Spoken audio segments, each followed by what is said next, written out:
Okay, we'll call the meeting to order, and we're here to further our study on pre-budget consultations for 2020. So it'll be an intense week of witnesses. I want to welcome the witnesses that are here, and thank you for coming on very, very short notice. We know it's short notice. And also to thank all those who had put submissions in prior to the mid-August deadline on the pre-budget consultations as well. What was in those submissions will also be considered as part of the pre-budget consultations. Before I start with the Canadian Association of Fire Chiefs, I believe Mr. Julian had a point he wanted to raise. The floor is yours, Peter. Thank you very much, Mr. Chair. And as you pointed out, I mean, we have witnesses that are coming on short notice and providing very important testimony to us for the pre-budget study. Last night at the end of the session, there was an unfortunate comment coming from a member of this committee that I thought was insulting to one of the witnesses. And I guess I just wanted to remind all members of the committee, through you, Mr. Chair, that the committee should be respectful to all witnesses at all times. Okay. Point noted, and the two who had the little bit intense discussion at the table, they had a wonderful discussion out in the corridor after. So I think all was well at the end of the day, but your point is noted and valid. Starting then with the Canadian Association of Fire Chiefs, Mr. Perron, board member Saradine. I'm bad with names, Tina. No, not at all. Tina Saradine, pleased to be here. Thank you. Okay, who's ever up, go ahead. Please go ahead. Thank you, Mr. Chair and members of the Finance Committee. My name is Daniel Perron. I am a member of the Canadian Association of Fire Chiefs Board, Division Fire Prevention Chief for the Regional Municipality of Marguerite-Diouville, and retired Chief of the Ville de Saint-Julie in the suburbs of Montreal.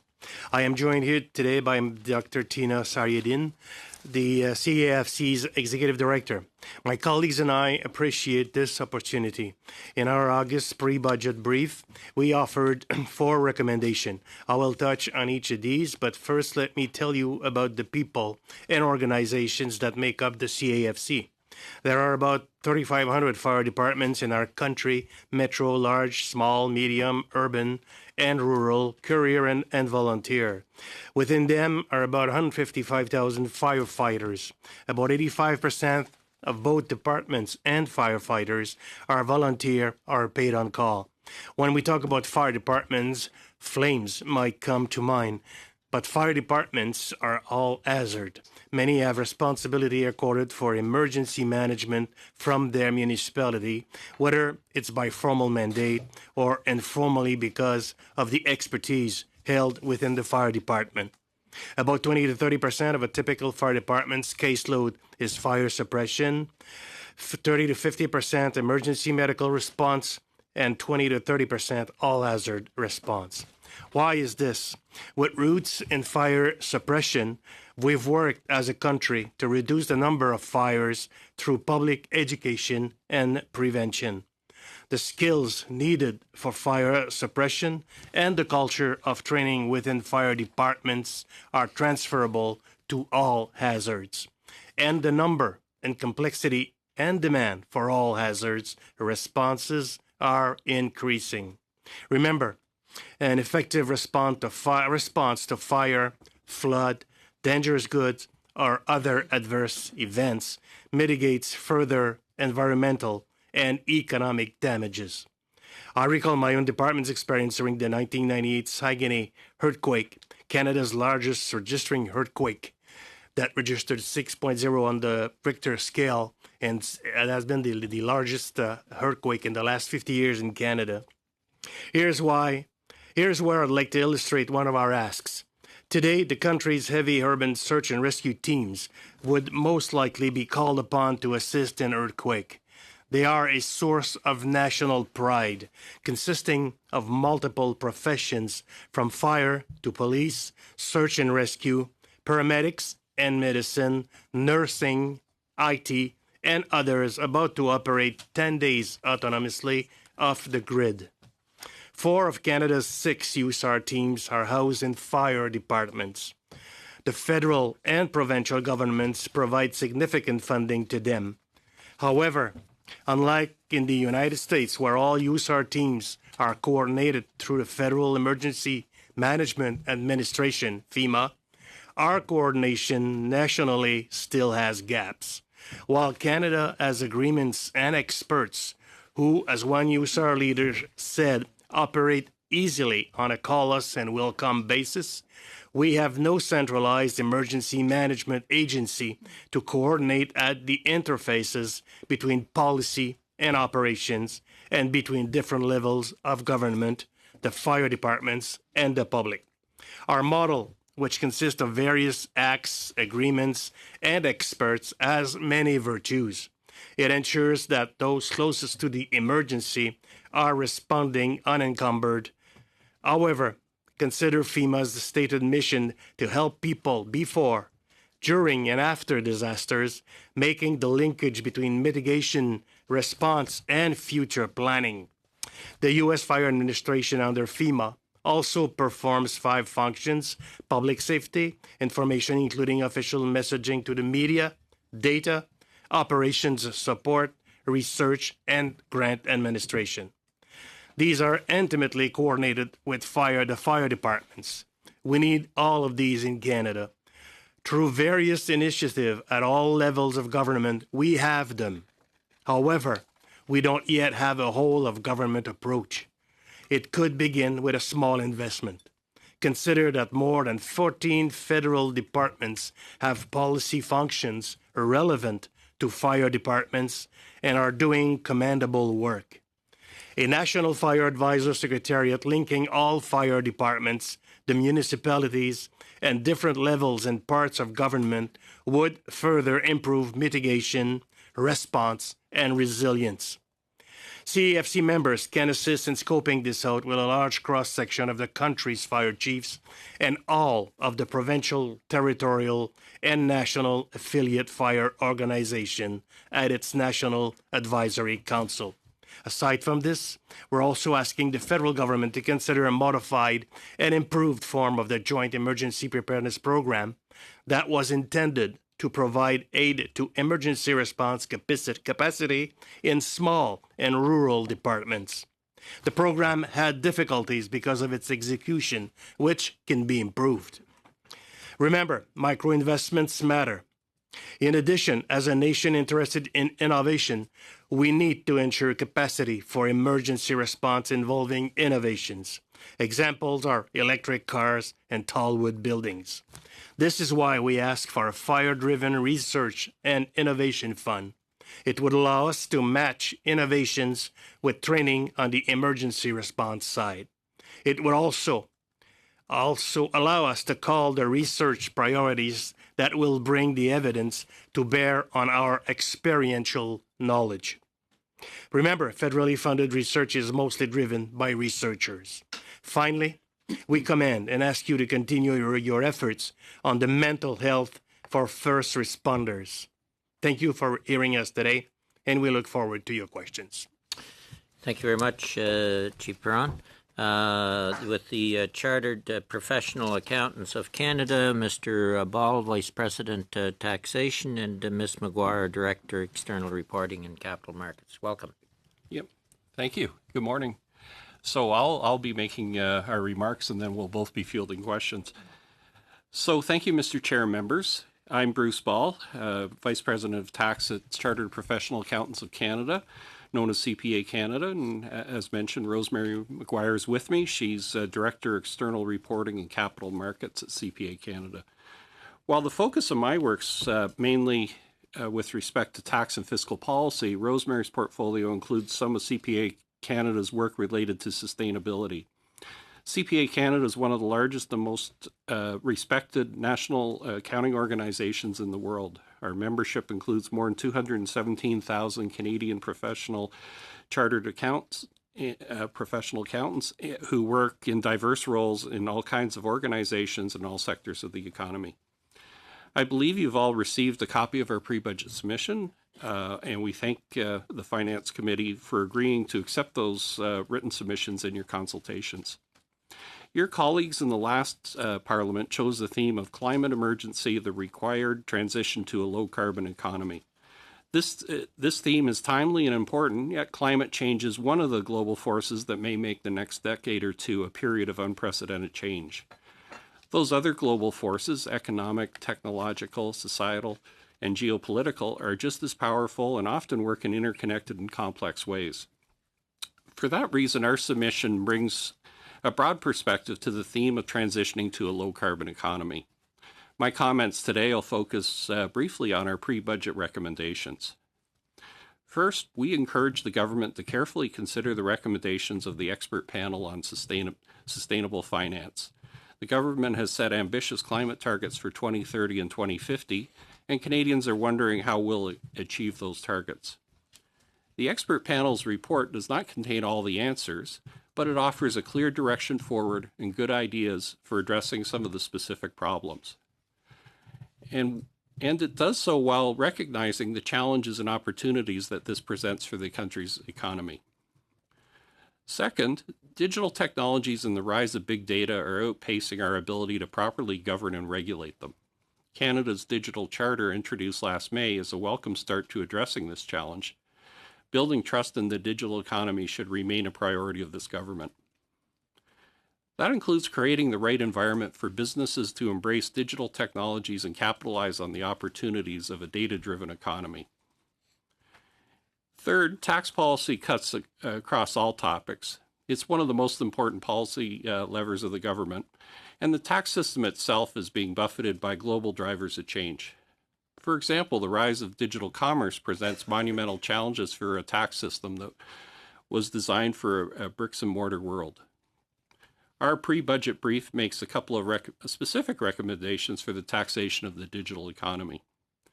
More fundamentally, though, the digital economy is just one more example of why it's time to undertake a comprehensive review of Canada's tax system. It's not equipped to meet some of these new challenges and needs of the 21st century. As the government turns its attention to a tax expenditure review, CPA Canada welcomes the commitment to transparent reporting. In addition, and as our research has shown, for the best results, the process should be independently led with public consultations. It should consider the complexity and effectiveness of tax expenditures, and it should produce a set of achievable recommendations for the government to act on. Finally, we urge the government to work with the provinces and territories to strengthen Canada's anti-money laundering regime. Money laundering hurts all Canadians. Addressing it is a multi-jurisdictional challenge, though. We recommend that the federal government encourage collaboration with the provinces and territories in building consistent beneficial ownership requirements and also a new national framework around whistleblowing. The challenge for Budget 2020 will be to empower Canadians and Canadian businesses to confront the global drivers of change head on. This includes the need to transition to a low-carbon economy. So thank you again, and Rosemary and I look forward to answering your questions. Okay, thank you, Mr. Ball. With the Federation of Canadian Municipalities, Ms. Saab, Executive Director, and Mr. Rubenstein, Director. Welcome. The floor is yours. Thank you. Merci beaucoup. I'm Carol Saab, Executive Director of Policy and Public Affairs at FCM. FCM is the national voice of local governments with 2,000 members representing 90% of Canadians from coast to coast to coast. Je suis accompagnée aujourd'hui par Daniel Rubenstein, Director. With me today is Daniel Rubenstein, Director of Policy and Research. We appreciate every opportunity to be able to discuss these issues with all levels of government so that we can work together and improve people's lives. This minority government needs to show it can get things done for Canadians. FCM is preparing a formal shortlist of recommendations, and I'll offer today a preview in 3 priority areas. Premièrement, l'action climatique. First of all, climate change. With the support of the federal government, municipalities are ready to act to fight against climate change by putting in place measures that will improve people's lives. are ready to deliver climate action that builds better lives for Canadians. Budget 2019 recognized this by investing nearly $1 billion in FCM's world-renowned Green Municipal Fund. This was towards lower emission community buildings, affordable housing, and other family homes across Canada. Budget 2016 enabled FCM's Municipalities for Climate Innovation program, empowering local leaders to conduct climate risk assessments, work with neighboring communities, and build GHG reduction plans.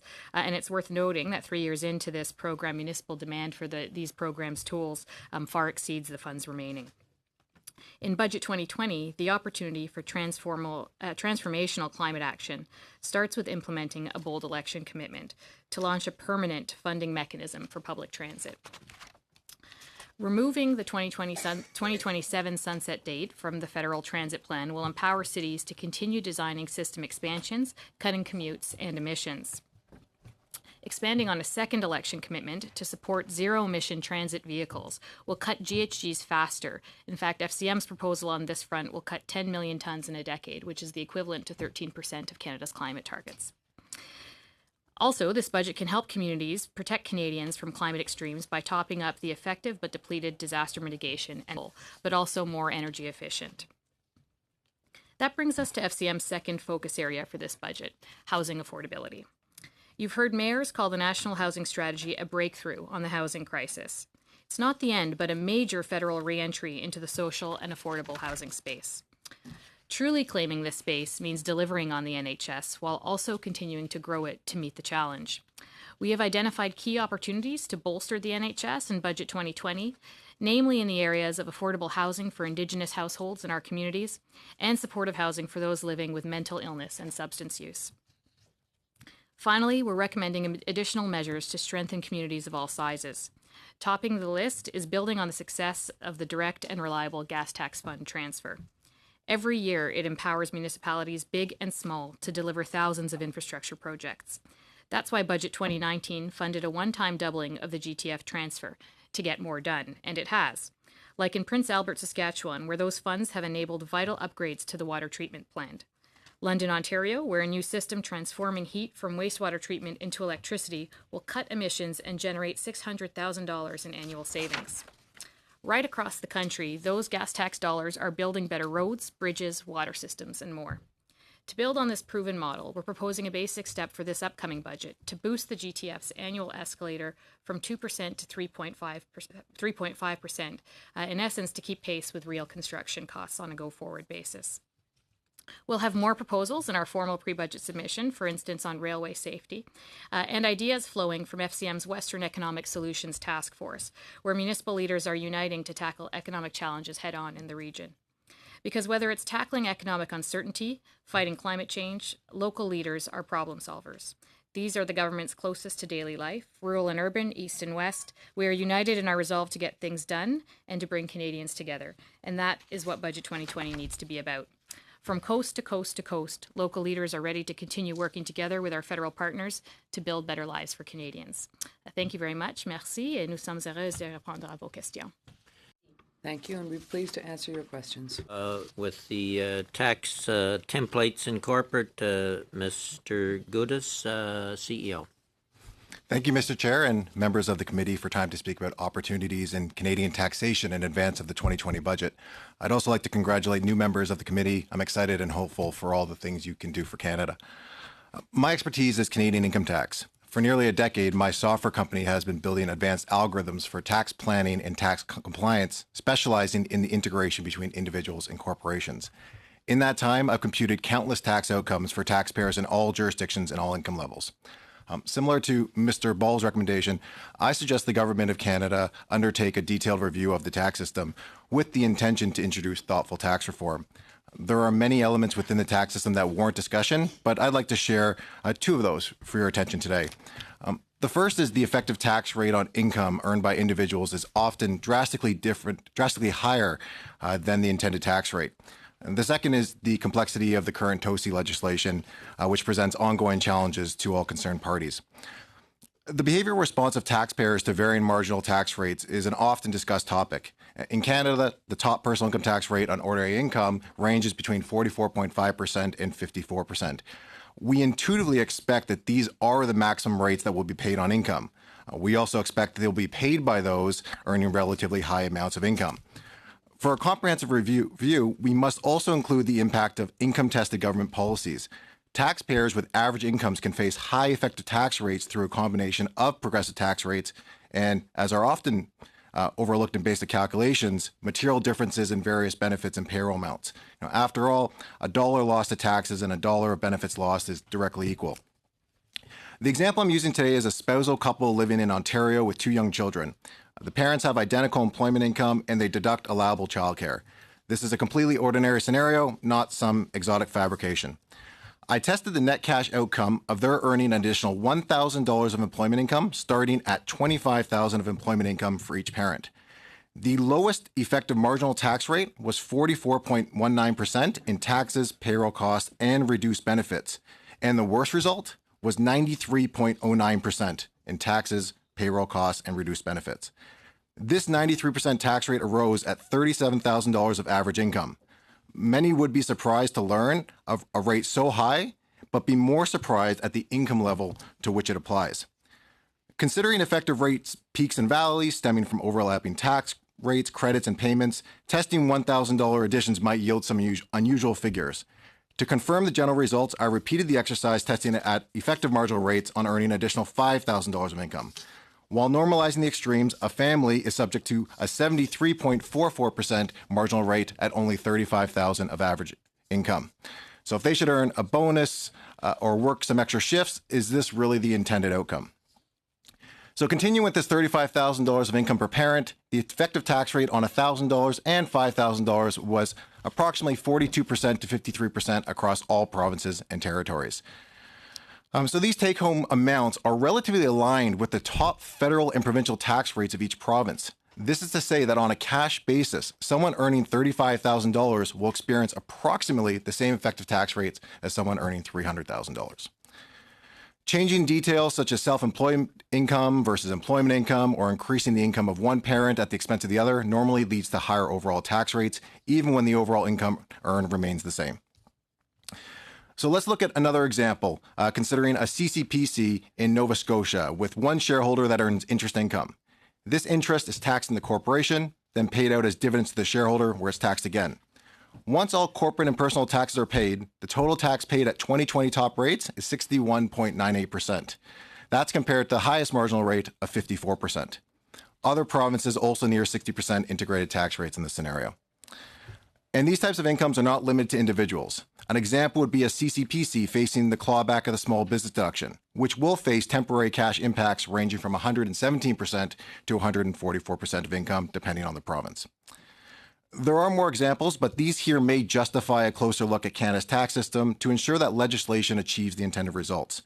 There are rational behavioral responses to effective marginal rates, whether to invest, enter the workforce, take an extra shift, or which country to start a business or seek employment. The government could take steps to review clawback rates or legislate maximum clawbacks. The government could also review integrated tax rates to ensure reasonable corporate and personal tax integration. The government could also take a look at tax rates of other countries, specifically the United States, to ensure our tax system is competitive for businesses and taxpayers. I'd now like to discuss the tax on split income rules, commonly known as TOSI. TOSI rules continue to represent a challenge for businesses, shareholders, and their advisors.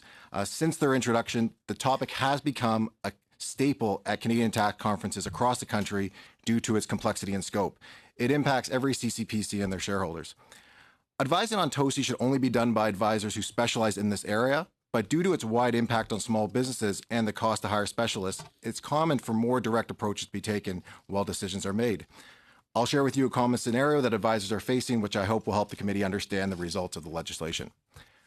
Let's assume that Spouse A and Spouse B operate a trucking business that each is actively involved in, and they are not subject to TOSI due to their active involvement. Due to a medical emergency of Spouse A, they sell the trucking business, Spouse A retires, and Spouse B actively manages the investments inside the same corporation. Since Spouse A is not actively managing the investment business, which was funded by Spouse A's and Spouse B's direct efforts in the trucking business, Spouse A could be subject to TOSI at the highest personal tax rate on subsequent investment returns. This is one of many unintended consequences that the tax community has seen, and there have been many submissions to CRA and Finance identifying a multitude of other scenarios. I'll also share that in a recent article by Stan Chadrin, Manu Kakar, and Alex Ghani, it was shown how the TOSI rules can create double taxation scenarios, subjecting individual taxpayers in Ontario to a tax rate of 107%. Again, as I spoke to earlier, we find presumably unintended tax consequences which lead to these exorbitant rates. So if there is a willingness to reopen the discussion about TOSI, I would recommend an alternative approach to complex guidance. To achieve the perceived key outcomes as outlined by finance, many of Canada's top tax experts have suggested raising the kiddie tax from 18 to 24 in lieu of the current legislation. This change would significantly simplify the tax system and reduce the administrative costs, legal challenges, and burden of CRA and the taxpayers.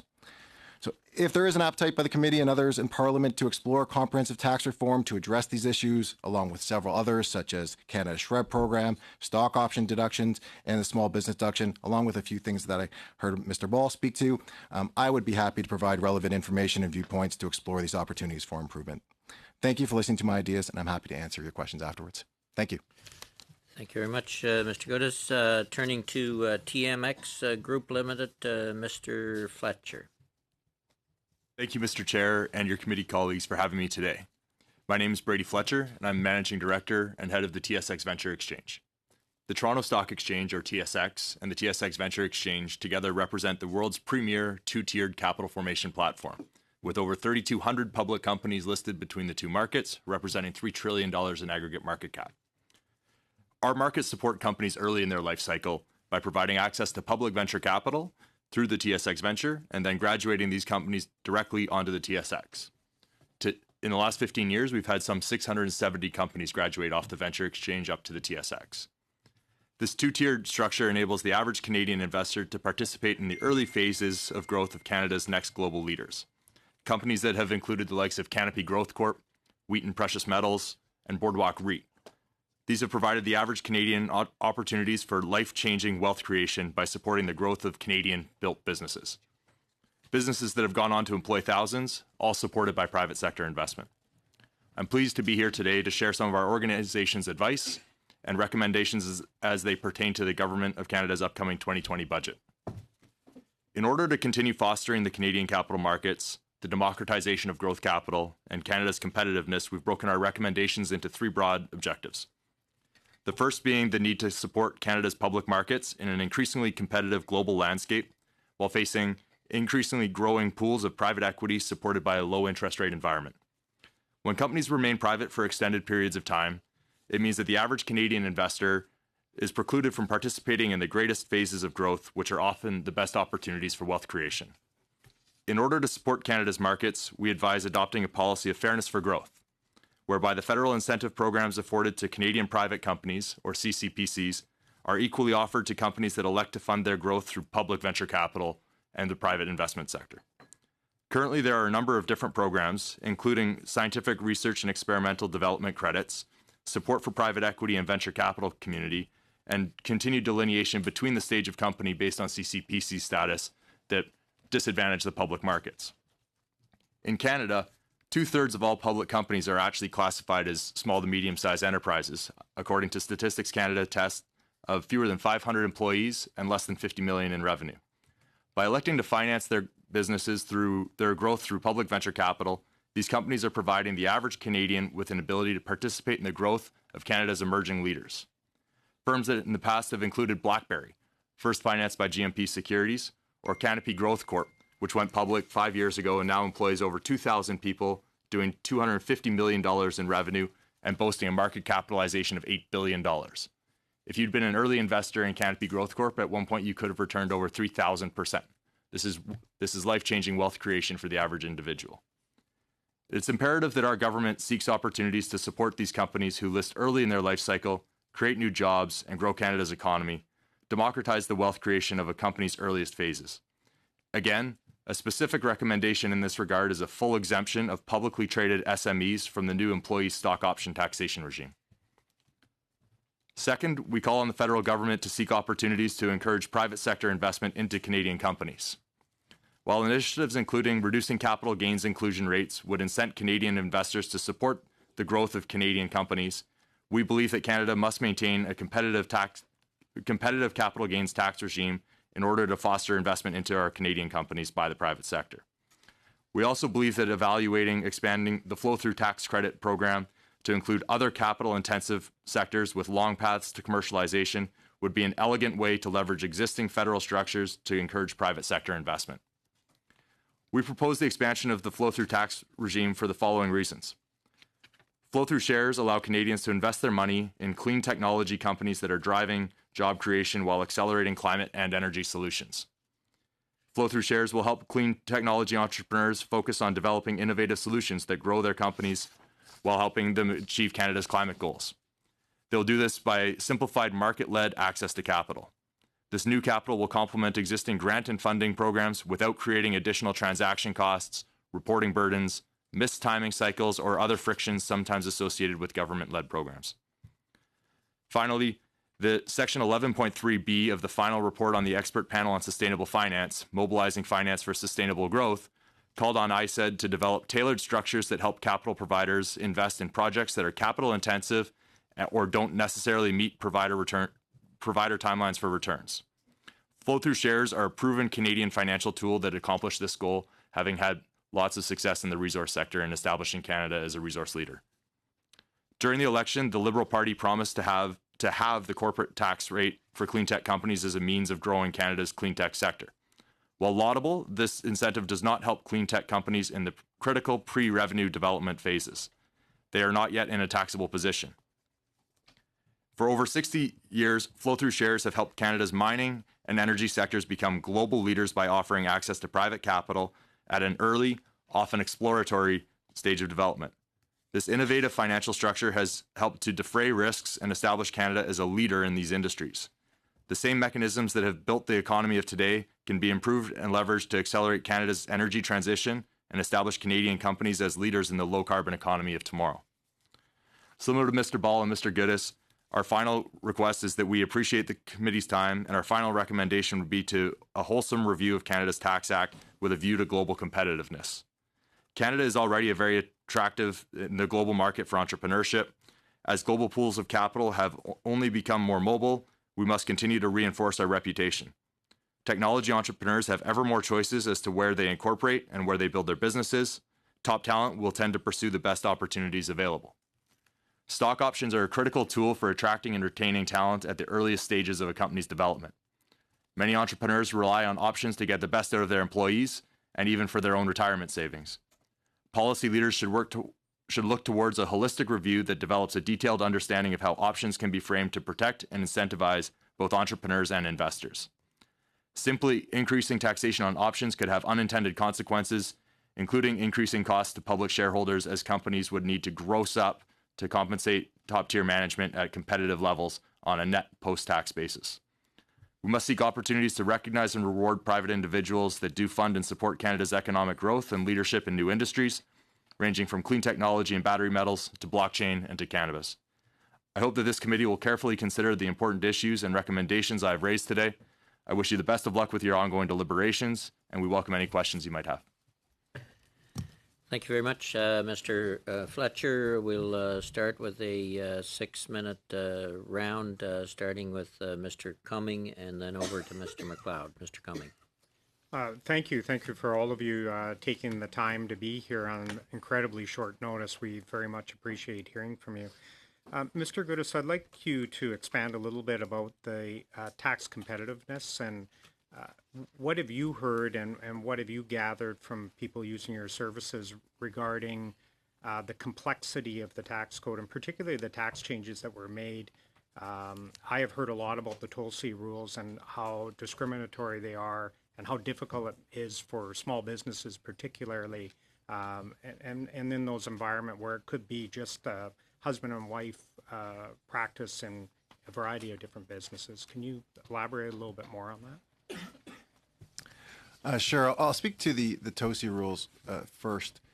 Ultimately, it's just a very complex set of legislation. I think whenever we have to decide, well, do we aim for fairness, horizontal equity, vertical equity, or simplicity, sometimes the best answer can't include all of those things. We have to choose. And although I agree with some of the elements that finance was looking to do with the TOSI rules, I think the manner they've gone about it has just created too much complexity in the marketplace. And we want our businesses and we want advisors not spending a lot of time trying to figure out, well, who can I pay a dividend to, my wife or not my wife? We want to focus their time on growing their businesses. We want the advisors helping them grow their business. And, you know, I was looking through some of my documentation, and I found 30 CRA reviews already or notices about the new TOSI rules. And I think that's a lot considering they're only, 2 years old and there's still more coming. And I don't believe they've responded to all the submissions. So when it comes to TOSI, it's a very complex piece of legislation, which I think with the right team, we could meet finance's goals, but also simplify the system. And Mr. Fletcher, can you comment on what we hear a lot of is access to capital and access to financial markets, and particularly with the venture exchange, it's a vehicle that certainly more people can look at. Is there an issue, a regulatory issue, or is there too much of a burden for those businesses to try and use the TMX as a venture? And is there anything from a federal legislation standpoint that you would like to see changed on that area? Thanks very much for the question, Mr. Cummings. It is very much that the TSX Venture is the original form of crowdfunding. Indeed, today with over 1,670 listed companies, our average market cap is roughly $25 million, and the average financing size is between $3 and $4 million. This is predominantly driven by retail Canadian investors, and the companies that are listed with us are not the big multi-billion-dollar organizations that have a lot of access to internal general counsel's office to manage public filings. When we look at what would be helpful for venture companies, the idea of optional semi-annual reporting, being able to streamline their public company disclosure obligations, and even just reducing some of the duplicative nature of MD&A and financial statements and your annual information forms would reduce the burden on our existing public companies. Okay, thank you. I'll yield. Mr. Cooper, you want to go? Sure. Well, I'll just ask Mr. Fletcher, in your submissions, you noted as for purposes of launching a task force to review the Canadian Tax Act, reducing complexity by 50%. Can you speak to the complexity of our tax code, the fact that we haven't had a review since the early 1960s going back to Carter, and where that places us in terms of competitiveness, especially having regard for most of our largest trading partners have undertaken since 2015 major tax reforms? I do not hold myself out to be a CPA or to have the depth of expertise that Mr. Goodis does. Although what I do look at is our ability to attract top-tier management teams to the Canadian listed issuers and to the companies that are growing with us on either the TSX or the TSX Venture. And when we look at the Canadian tax code and the discussion of increasing taxation on stock options, that is a serious detriment to our markets. It's a disadvantage to Canadian companies, and it persuades top-tier management to not come to this country and not support building our listed issuers. Mr. Goodis, would you care to comment? If I were to speak to the Canadian tax code for individuals, I've mostly personally built a big chunk of the personal tax return, the corporate tax return myself. And a lot of our clients use our software when they're trying to determine what's the best strategy for their clients to work in Canada or potentially invest elsewhere. They use us for the Canadian side and do their to the American side or another jurisdiction in another way. So we know our software is being used as a comparison to other countries, and I'm aware of some of the results of those from a competitive point of view. Complexity, if we think about changes to the small business deduction in the last few years, we see the changes that could be coming to stock options. If we look at changes to 55(2) and safe income, there's just a lot of burden on our Canadian corporations where I believe if we explore comprehensive tax reform, and I know CPA Canada has some great papers about what could be done there, and Bruce is probably, Mr. Ball is a great person to ask the questions to. But if we were able to get the right people in the room and have the discussion, we could put together a fantastic tax code for the 21st century and be up there with all our biggest trading partners.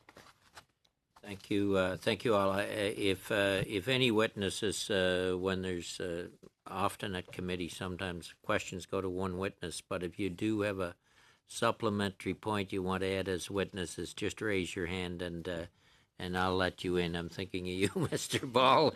In this case, go ahead, and then we'll come over to Mr. McLeod. Okay, thank you, Mr. Chair. I actually I'd agree with just about all that's been said. The one thing I would point out too is there's considerable issues around more lower income individuals getting access to credits and other benefits that are coming to them. That's been highlighted a lot as well, and I think that's another issue that should be addressed through a tax review. We've talked about complexity and competitiveness. We agree with that sort of thing, but we also have concerns about complexity as it affects more vulnerable people and whether they're getting the benefits that are coming to them as well. So that all those reasons are why we're favoring to do a comprehensive tax review. Okay, thank you. It isn't the first time we've heard about comprehensive tax review. We heard it a lot in the last Parliament. I believe we even made a recommendation on it. Mr. McLeod, and you may be splitting your time with Ms. Thank you, Mr. Chairman. I'm going to be splitting my time with Annie Koutrakis, my colleague. I have a couple quick observations that I wanted to flag, and then I got a question for the Fire Chiefs Association. First of all, I want to commend you for the work that your organization is doing on the Indigenous fire marshals. I think it's a good move. I think it's something that's much needed.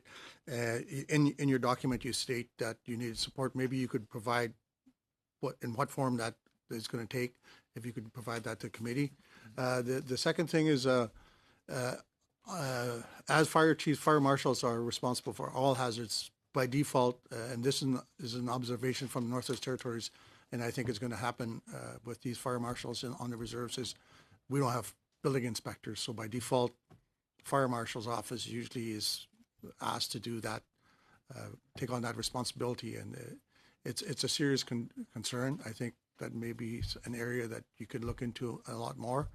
But the question I want to ask is regarding mental health. This is, I think, a real serious concern, and it's something that we deal with social workers in the North. We've already invested $30 million, a commitment over 5 years. Is that meeting the mark? Is that meeting what was intended? Could you just maybe respond to that? Then I'll turn it over to Annie. Yeah, thank you for your questions, sir. Indeed, mental health is a serious problem, not only for firefighters, but for all the first responders of this country, and even larger than that. We have had the chance to do some forward movement with the latest investment that the government has done in the last couple of years. What we have as a matter of a problem with the situation right now is that most of that money has gone to research. And even though we do acknowledge and we know that research is important in that matter, and that it will be useful, extremely useful in the years to come, but we on the ground, in the field, we see what the problem is, and we know that there are already a couple of solutions that could be applied, programs that do exist right now that are doing the work they're supposed to do. And we are firefighters. There's no time in front of a house on fire to write a white paper. And we're having problem with things that take a lot of time to come out and to translate into actions in the field. You want to add something, Tina? Yeah, sure. Thank you, Chief Perron, and thank you for the question, Mr. McLeod. This was an ongoing conversation that we've had with those that you've funded under the $30 million that have come out from budget 2018. And this is something I think that all fields struggle with, is the speed of translation. When you try to get an evidence-informed process to, as Chief Perron said, to the front line. So that's why our brief is called somewhere between 7 minutes, which is the fire response time, and 17 years, which is what the evidence tells us it takes in terms of health research to reach frontline. You're doing a great job. because supplementing your long-term thinking is short-term, boots-on-the-grounds type responses. And that's why Chief Perron said in his remarks, micro-investments matter. And let me give you a great example, not because it's all we need to do. We have a long way to go, but to encourage the type of initiatives that you're taking. Recently, the Public Safety Canada shared with us that through the University of Regina, they would add an additional $400,000 of funding to help spread the Road to Mental Health Readiness program. This type of programming is something that you use with D&D, and that we are actually taking to the Northwest Territories this year through a grant from the Motorola Solutions Foundation. So I don't want to take too much time answering the question, but to Chief Perron's point, we do have the struggle of finding evidence-based practices that can get implemented quickly. It takes creativity. The best thing the Finance Committee can do is to hold to account those who are leading the charge in terms of the research, saying what innovative methods are you using to take those research dollars to the front line? How are you engaging the front line? One of Chief Perron's colleagues has the opportunity to co-chair the Public Safety Steering Committee, which is working with the University of Regina. Another big area is suicide prevention. We still have quite a bit of time, so thank you on that. Ms. Koutakis, a quick question, yeah? Yeah. We'll let it go over a little. Quick question. Merci d'être ici. Thank you for being here today. I'm the member for Vimy, which is a riding in the Laval region just north of Montreal. And I want to point out that the Liberal government has provided over $504 million to Quebec for the 2018-20 period. Municipalities face when deciding where to implement the GTF, and what are some of the ways that we can streamline the process? Mr. Ball or Ms. McGuire? Sorry, I meant, I'm sorry, I apologize, Ms. Saab or Mr. Rubenstein. Okay, thank you very much for your question and for highlighting the kind of direct investment that's been made in your particular question and example in Quebec through the gas tax fund transfer. It's one of the most direct and reliable tools that municipalities have, and our experience in the gas tax fund, and I think most recently illustrated by your government's one-time doubling in the last federal budget, is how quickly municipalities are then able to turn that around into real-time projects. Every community has asset management plans and projects identified, ready to go, and so programs like the gas tax fund transfer that are direct, that are allocation-based, that provide the ability to plan, really are the most streamlined version of delivering dollars to municipalities across the country, and they enable them to get projects going, shovels in the ground right away, on a long list of projects that municipalities have at the ready. I'll leave it there. Mr. St. Marie and then Mr. Julian. I first want to welcome all of the witnesses and thank them for being there. I have questions first for the Firefighters Association. Your presentation was very clear. You've made clear recommendations. Thank you. I have a question. Now, in my riding, I have a lot of rural, small municipalities with volunteer fire services. So I would like to know whether, in your opinion, the federal government is investing enough to recruit enough volunteer firefighters. Thank you for that question. As I said in my presentation, 85% of firefighters in Canada are volunteers or part-time firefighters. That's huge and very critical. If we had to pay all of those people full-time, it would cost a fortune. We would spend huge amounts on it.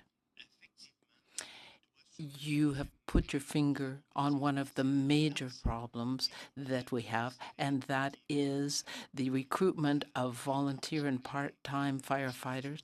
Times have changed, things aren't the same, and it's difficult to retain young firefighters. This is a problem across the country, not just in Quebec and in our municipalities, but across Canada.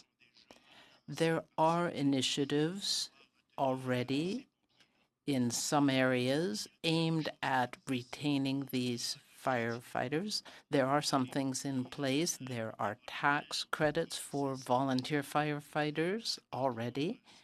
However, that credit is rather confusing as it stands because there are two types of firefighters. There are the part-timers and the volunteer firefighters. So the part-time firefighters do get some pay, and volunteers are increasingly rare. And the tax credit only applies to volunteer firefighters. And it's not really clear who is a volunteer firefighter. So yes, we have tax credits. We could have more tax credits. One problem in the rural areas is that these firefighters tend to have seasonal jobs on the West Coast, in the Gaspé region. People are often fishermen, and they take advantage of employment insurance. And that system penalizes them if they do firefighting work. They get a clawback on their employment insurance funds. So we need the federal government to help us retain our firefighters. So what you're saying is that a lot of volunteer and part-time firefighters are affected by this. The federal government needs to better define the tax credit. And a lot of these people have seasonal jobs. They get employment insurance in the off season, and when they do firefighting, they have their EI cut. So we need to take steps to help recruit and retain these people. Thank you. I have a question now for the Federation of Canadian Municipalities. Again, your recommendations are very clear. You have three main points, and you have said clearly that the municipalities have benefited from the gas tax fund transfer. In the last federal budget, if I understood correctly, this is my question. The government gave you a mandate to distribute part of the infrastructure money under Infrastructure Canada, if I have understood this correctly. And so I would like to know whether this was true also for municipalities in Quebec. Thank you for that question. Programming, particularly with a significant investment in the Green Municipal Fund. And that is for projects right across the country. And the Green Municipal Fund funds projects directly in Quebec as well. And so the investments that were made in the last federal budget will also be going towards projects that will happen in Quebec. Et peut-être une question de précision. Maybe just a clarification, if you could. When we talk about infrastructure, this goes through the government of Quebec, usually, but you were dealing directly with the municipalities. Is that correct? So that's correct. So for the federal infrastructure programs, the money goes through the province to the municipalities. For the Green Municipal Fund, FCM is the intermediary, though in Quebec we have worked out an agreement with Memo in Quebec as well to ensure delivery. Merci beaucoup. Thank you. End it there. I'm going to come back on that EI question, Chief Perron. Are you saying that firefighters who get paid a stipend for being a firefighter, if they're out of their season and are drawing EI, they get their employment insurance clawed back? Is that what you're saying? That's what it is in the dead season. When there's no fishing or there's no working in the woods, or I don't know, there are a few seasonal workers. More than a few out of 18,000. There are quite a few. And whenever it's in the dead season for them and they're not working and they're getting unemployment insurance, if they answer a call, they get punished. They get it clawed back or get a portion clawed back. Right. Yeah. To me, it's a punishment. Well, I'll give you an example. I have a constituent who's also a counselor. She's a single mother. She got paid $300 for being a counselor. They happened to write the check in when she was on EI. They actually canceled her EI for a little while they did an investigation just before Christmas. But if she'd have been paid while she was working, it would have been fine. There's something wrong with this picture. Mr. Julian. Je suis d'accord avec vous, Monsieur le Président. Autant moins pour votre présence. And I thank our witnesses for being present here today. In our area, in the Lower Mainland, British Columbia, we have TransLink that is struggling to try to expand the transit system, expanding out to Langley, expanding out to University of British Columbia. They've called for sustained funding, and the gas tax you've certainly pointed to as one example of that, but also significant increases in funding.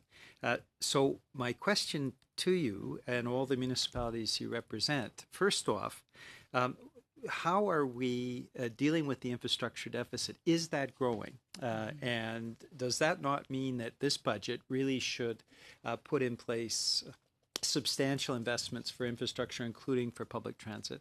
And secondly, last night we had very disturbing testimony from the Insurance Bureau of Canada. They now estimate over $5 billion last year in catastrophic climate change related destruction, both insured and uninsured. What kind of impact does the growing size and scope of the climate emergency have on municipalities when, in the case of the Insurance Bureau, they're estimating that 2/3 of those damages are uninsured? So to what extent does that mean that municipalities are really being strangled by the growing climate emergency and the lack of action? Okay. Thank you very much, Mr. Julian, for both those questions. So I'll take them in order. The first, to your question on sort of the necessity of significant investment in infrastructure on an ongoing basis. Certainly, the communities you're referencing in your part of the country are not alone in looking to really advance transit system expansions and continuing to grow their public transit systems, and doing a lot of work to that end, using both where they can gas tax fund transfer dollars, but also the public transit fund dollars. And so our recommendation is quite clearly to continue to double down on the direct investments to municipalities in the areas of infrastructure through a tool that gives that long-term predictability that municipalities can plan against, like the gas tax transfer, but also to implement the commitment that we saw from the federal government in the last election around a permanent transit fund on an ongoing basis. So the current plan will sunset in 2027. There's a commitment to make the public transit fund permanent, which would of course give municipalities across the country the certainty that they need. And part of what was so significant about this transit fund that we would recommend continue on an ongoing basis is that it was allocation based. So systems across the country were aware of what their allocation was, what it was going to be for the foreseeable future, and are then able to plan long-term transit expansions like what we're seeing happen in out west, which is significant. So to your question, yes, we do believe that there's a necessity for continued and significant investment in infrastructure in the country, with a particular emphasis from our perspective on the necessity of it being predictable and long-term as possible, and allocation-based, again, to provide that kind of certainty to communities.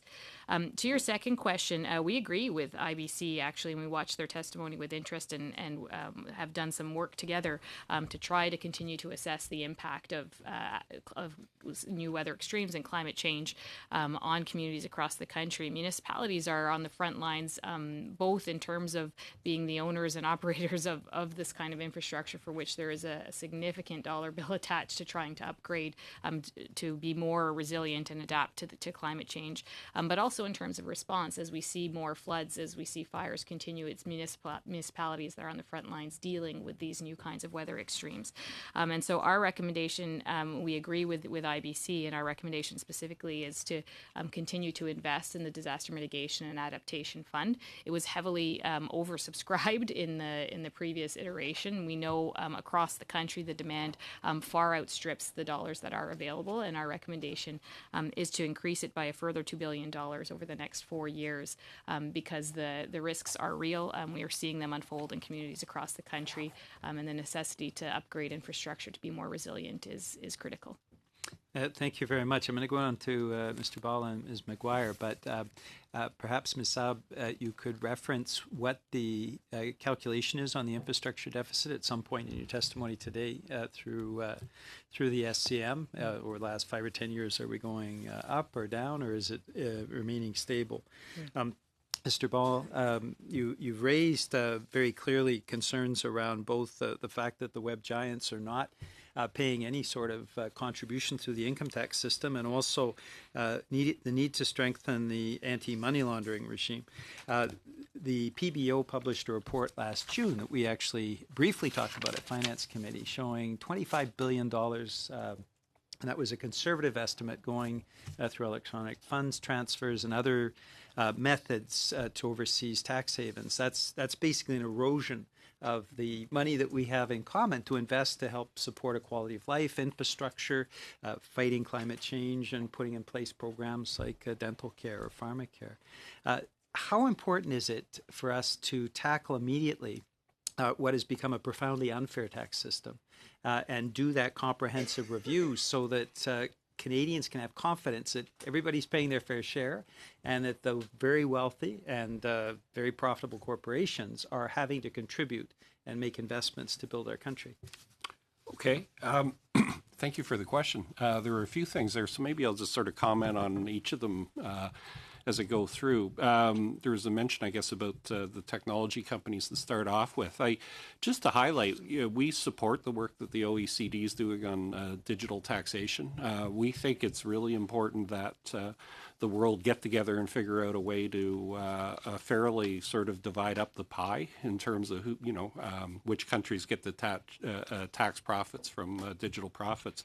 One of the big issues right now is you can do a substantial amount of business in another country without a physical presence, and that's sort of what our tax system's based on. And so we do believe that it's important to look at the digital issue, but we also believe it's important that the OECD finish their work first before moving forward, because one of the concerns is lack of coordination and costs.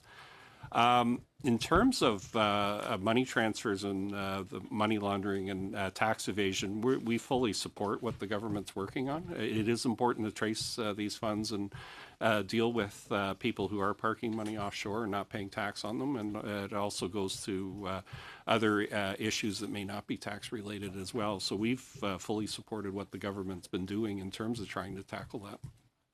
Okay. Mr. Morantz, and then over to Ms. Sirowitz. Thank you, Mr. Chair. 5-minute round. For my questions for FCM, I think we'd all be remiss if we didn't ask you about the Investing in Canada plan while you're here. I can tell you, before I came here, I was a city councillor in Winnipeg, and I chaired the Public Works Committee. And I can tell you, we certainly appreciated the gas tax money because it was like pulling teeth to get money out of the Investing in Canada plan. In fact, while I was there, we didn't have a single major infrastructure project funded by the federal government that wasn't announced before the 2015 election. The Waverley Underpass and the Southwest Rapid Transitway were both funded under the Harper government. And still, I've been off council now for over a year, and there still hasn't been anything. So last week, you may be aware that on Opposition Day, we passed a motion to have the Investing in Canada plan audited by the Auditor General. We got it passed thanks to our support from our friends in the Bloc and the NDP. And it'll be interesting to see what the results of that audit are. But I'm wondering, if you could give us your perspective on any issues that you see in your role at FCM with respect to the Investing in Canada plan, the signature infrastructure plan of the Liberal government? Sure. Thank you very much for the question. I think it's certainly one that we anticipated given the events of last week, for sure. I think off the top, it's important to acknowledge that ISIP, the Investing in Canada Plan, really did sort of raise the bar both in scale and scope in terms of investing in infrastructure for communities across the country. And that from our perspective, and certainly as is noted, there have been challenges with implementing the projects across the country. And it's important for us to be very clear on this point. What is available by stream to provinces across the country is very clear. It's articulated, and there's not a lot of confusion about that.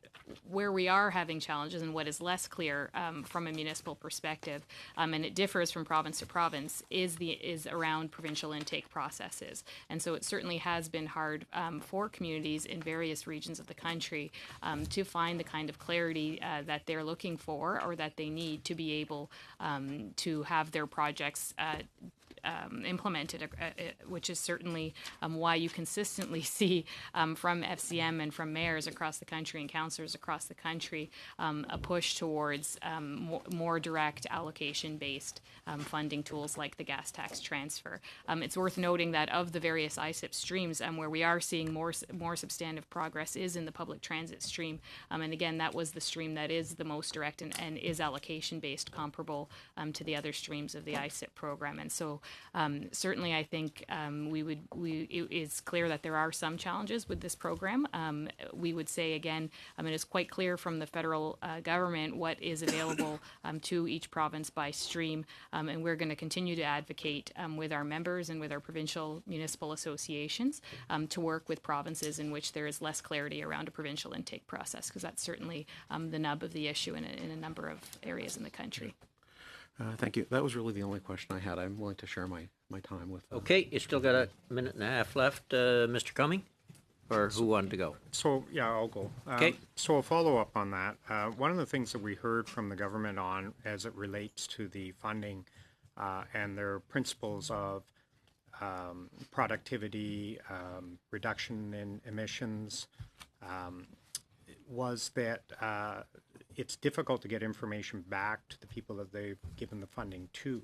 So they're saying the nature of the program being it's a three-party agreement, that they're having trouble with being able to get the data that would substantiate, are they getting the results that they thought they would get with the spending. Can you comment on that? Yeah, certainly from our perspective, there are clear reporting requirements with federal infrastructure programs that our members are subject to and follow accordingly. So it isn't our experience that there's a significant challenge with the reporting requirements in terms of providing data back to projects that are being implemented. Certainly Infrastructure Canada has also been a bit more public through tools on their website around the status of projects across the country. So from our perspective, there isn't a significant gap in being able to provide that kind of data back on projects. Okay. Ms. Zerwitz. Thank you so much, Mr. Chair, and thanks to all the presenters today. I wish I had enough time to ask questions of all of you because I have many. But the first one I'd like to ask is questions to the Federation of Canadian Municipalities. You had mentioned that there's a need that we've been working very closely around housing, which I think has been a huge priority for Canadians. I know is one of the top two issues that was raised in my riding of Davenport during the most recent election. And you had mentioned that there's a need for more housing dollars for Indigenous, as well as more supportive housing for those the most vulnerable. I'll say to you, and I agree with that, I'd also say to you, though, there's tremendous stress of homeowners in my riding. So I'm downtown West Toronto. I call it an up-and-coming area. It used to be a working poor area, but because of house prices, it's now sort of squarely in the middle class. Yeah. They're really worried about their kids being able to continue to afford in Toronto, and the seniors who are dying to move out of their houses and are aging out would love to continue to stay within the urban area. And I guess my question to you is, how do we also provide, and maybe the third element is artists. I have a lot of artists and creators in my riding, and they feel like they're being pushed out, both from a performance perspective, but also a live-work perspective.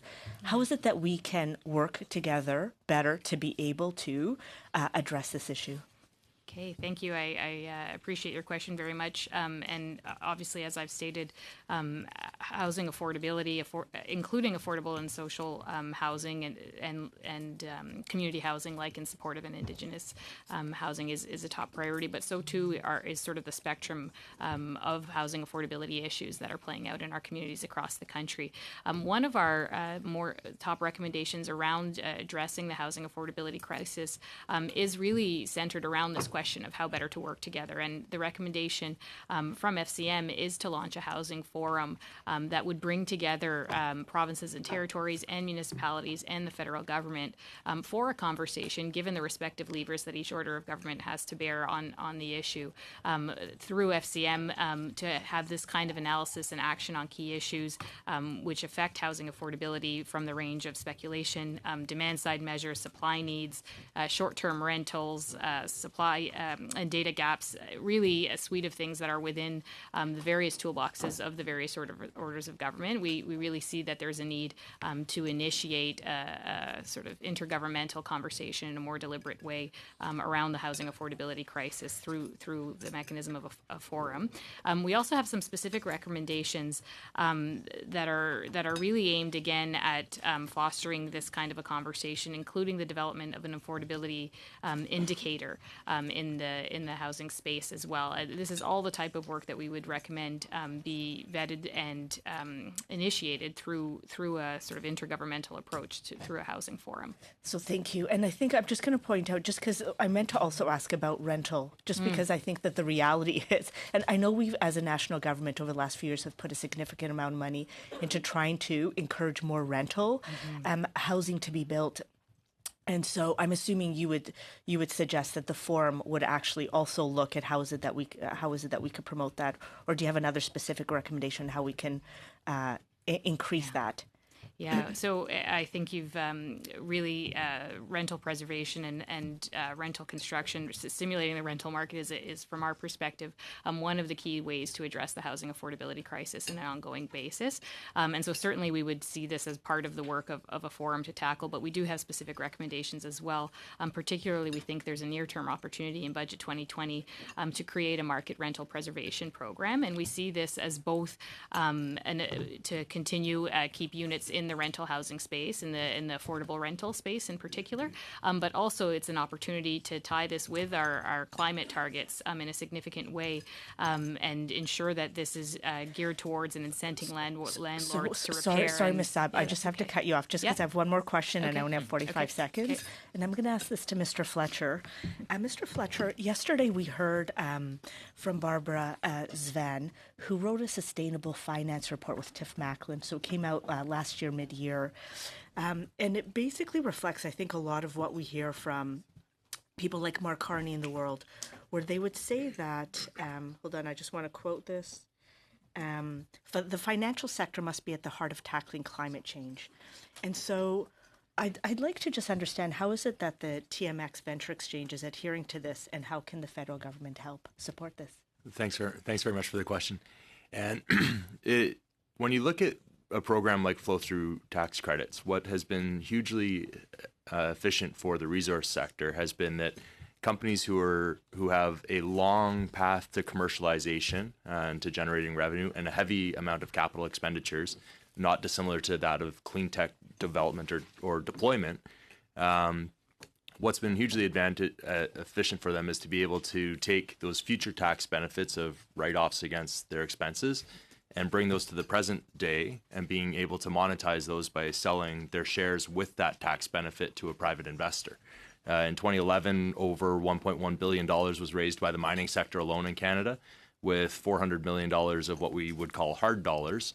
When you do a flow-through financing, you can't use any of the flow-through funds to pay for commissions or to pay for management salaries. So how does that help us move towards a low-carbon economy or achieve our climate goals?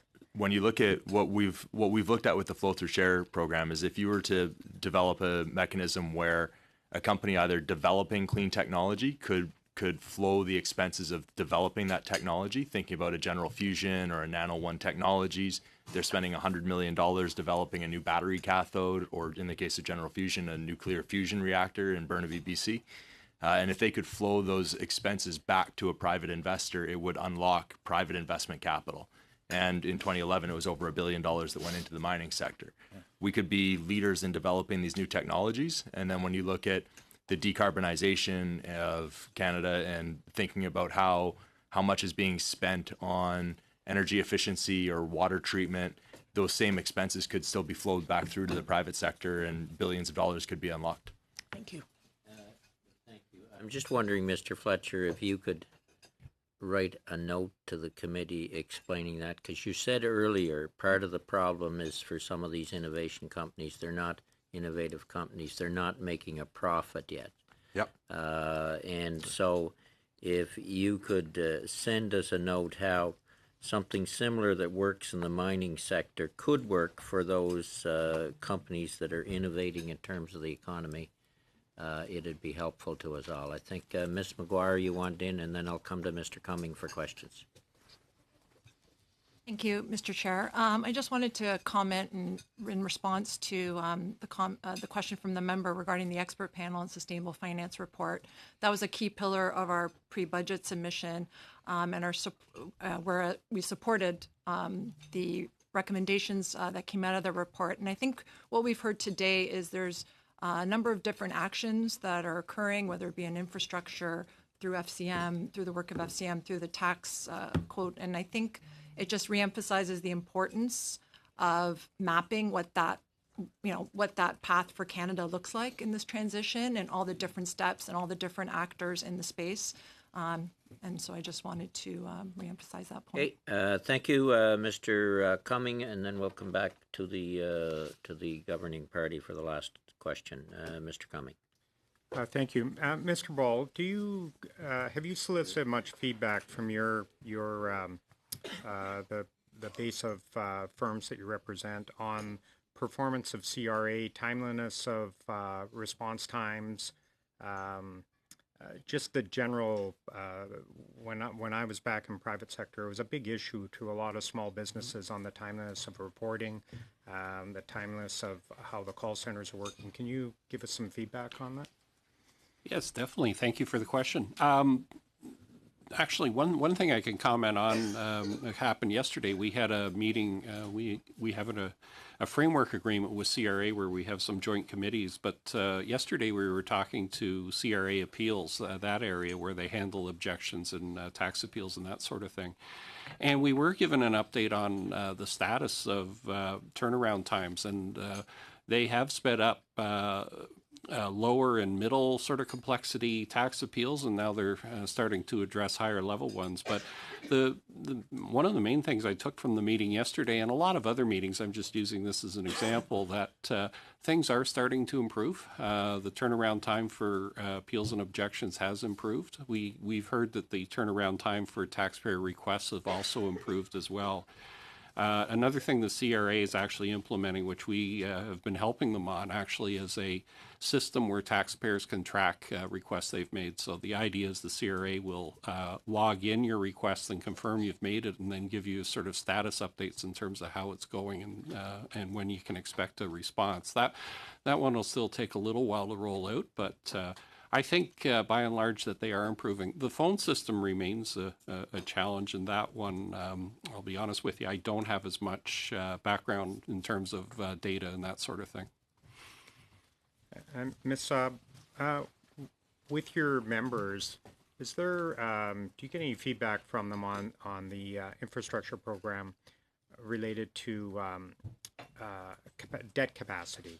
So many of the municipalities I hear from they just have no more latitude. So is that an issue? And do you hear from those municipalities through their taxpayers that they're concerned about the ever increasing rate of property taxes and competitiveness tied back to the additional debt payments?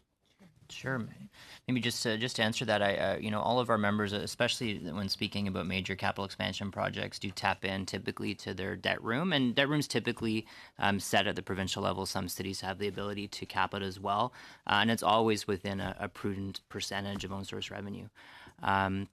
That said, the more predictability you have, whether it's through the gas tax or an allocation-based transit fund, the easier it is to smooth out your planning in terms of how you're going to maximize that debt room and utilize it. So I think you'll find if you look city by city, our major, bigger members who have the largest capital projects are trying to be as creative as possible to use that room. But at the end of the day, the availability of predictable funding is really key to do more.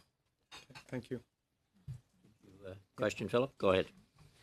Thank you. A question for Mr. Ball here. I think all Canadians want to see more innovation and ideas taken from the single mom in Orono into the listing of the TSX venture. And so on that, when we look forward, I'd love to hear, Mr. Ball, if you had ideas on how we could make the tax system more favorable, easier for entrepreneurs to be successful, and specifically maybe if you could reference the small business grind on passive income and as well as the TOSI rules. Okay. Yeah. I got a minute. Yeah. Okay. So really high level. Maybe I'll start with the TOSI part first because Mr.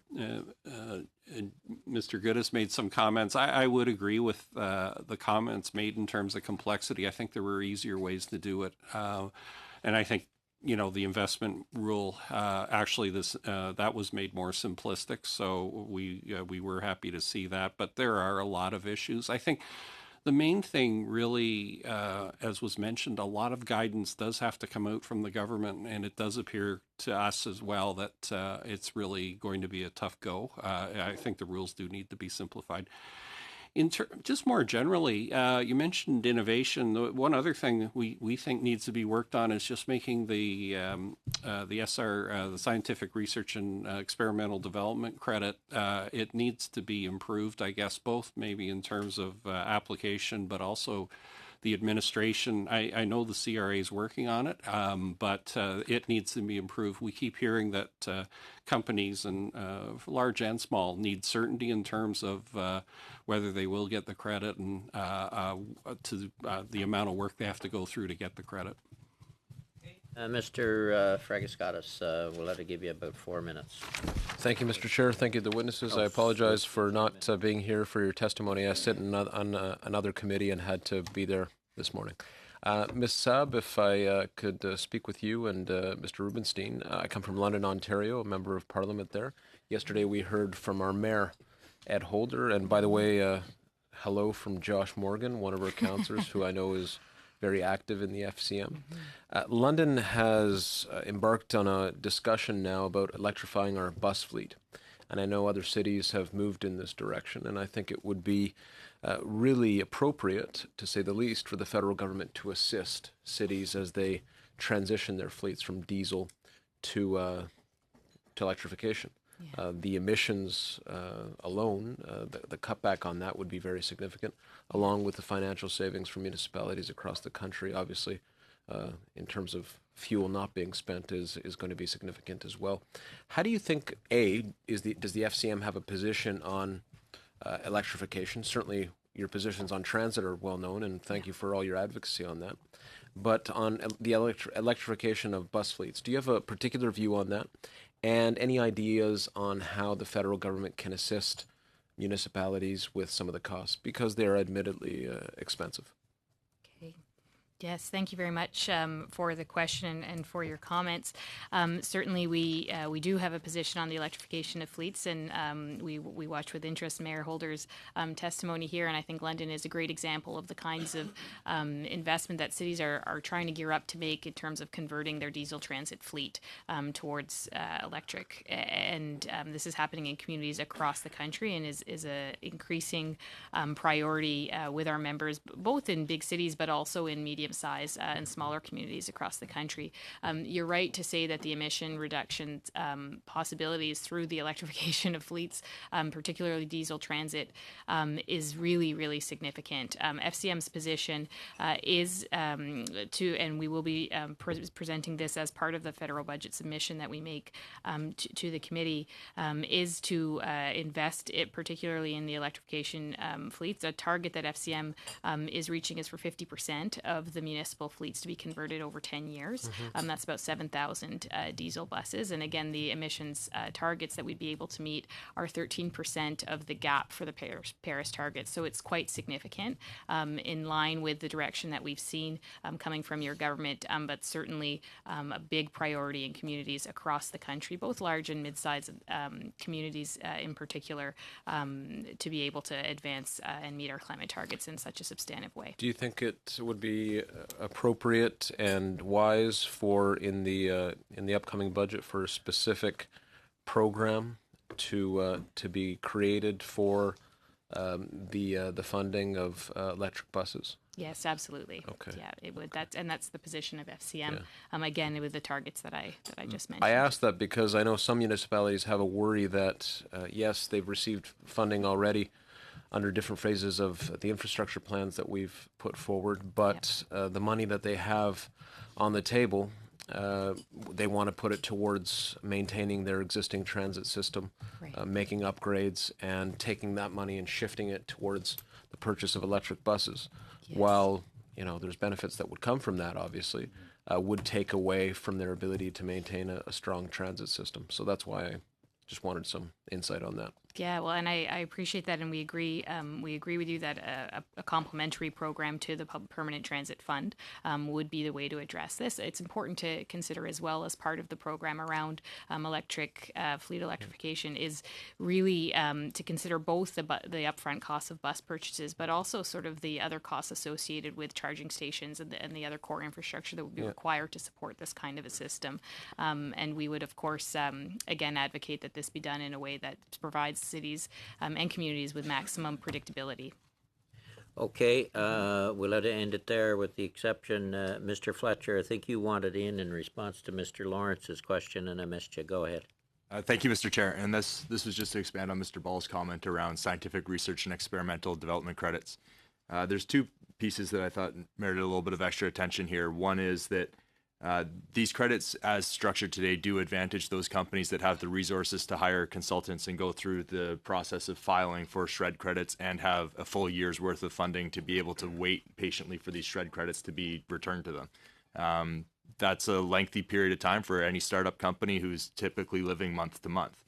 The other piece there, that if you can think about the flow-through tax credit program that we were just discussing, that's a very efficient way to be able to allow companies to access private sector funding almost immediately under the same premise of SR&ED credits, that you're taking those tax advantages and being able to bring them to the present day.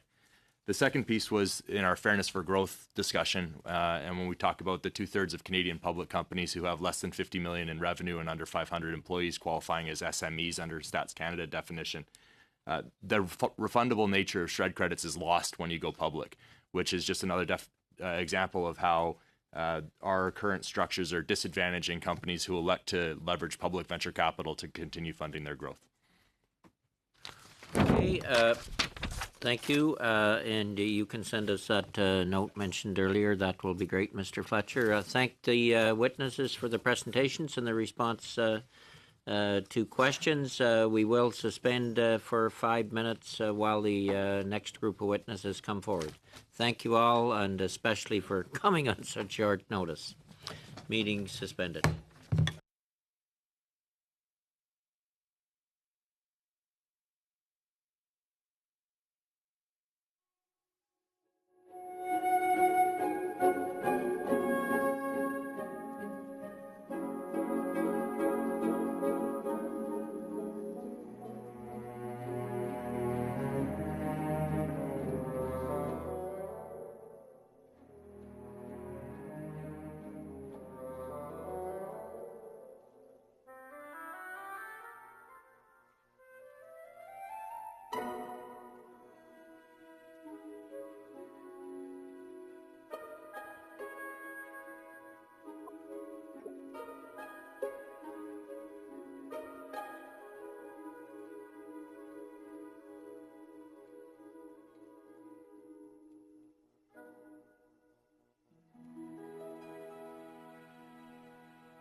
Reconvene, call the meeting to order, and as the witnesses know, just for the record, we're pursuant to Standing Order 1082, we're continuing our study on pre-budget consultations 2020.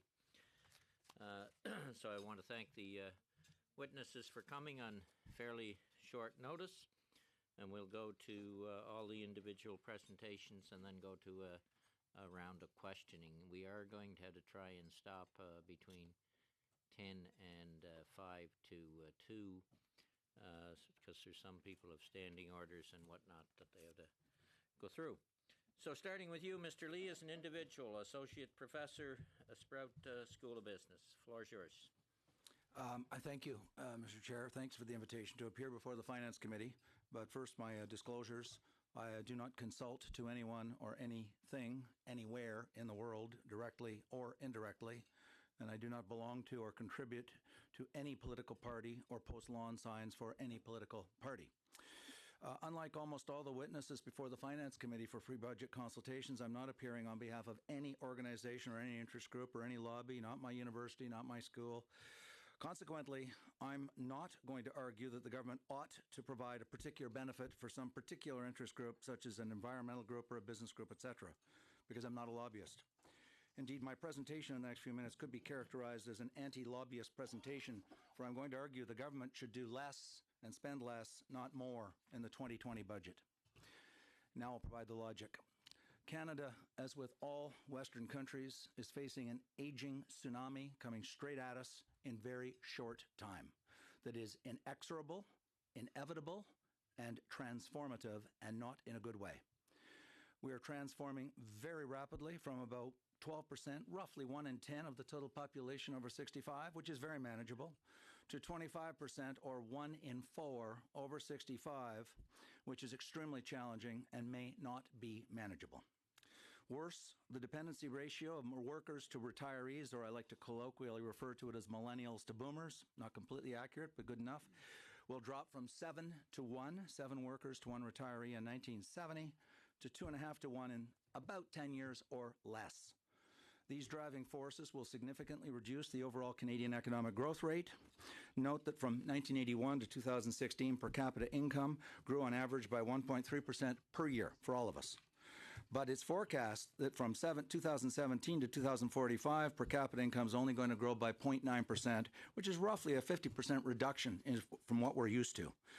So in plain English, the growth of all government revenues will significantly decline relatively, while government expenditures, principally health care, will skyrocket per CIHI stats. Very quickly, the average per person government spending on people from 15 to 64 is $2,600 per person per year.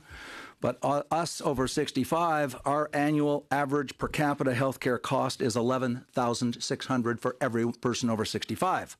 That's 4.4 times bigger than younger people. And the number of taxpayers to pay the bills is going to collapse from 7.17 to 1 to 2.5 to 1, meaning we cannot continue to steadily increase taxes. For the first time since the Depression in Canada, we're going to be faced with very, very hard choices due to the emergence of relative scarcity. Yet, in the last election, every political party competed with promises to spend far more money, but with no serious, meaningful discussion concerning the funding of these promises of very large, permanent future commitments, such as universal pharmacare. Moreover, there was no serious discussion of the very high standard of living in Canada that already exists. Notwithstanding that Canada is one of the 10 wealthiest countries in the world on a per-person basis amongst 200 countries, notwithstanding Canada has an average income per person higher than Germany, which is the wealthiest country in the EU, which is one of the 2 wealthiest regions in the world. Notwithstanding, poverty in Canada has collapsed to the lowest level in Canadian history at 8.8%.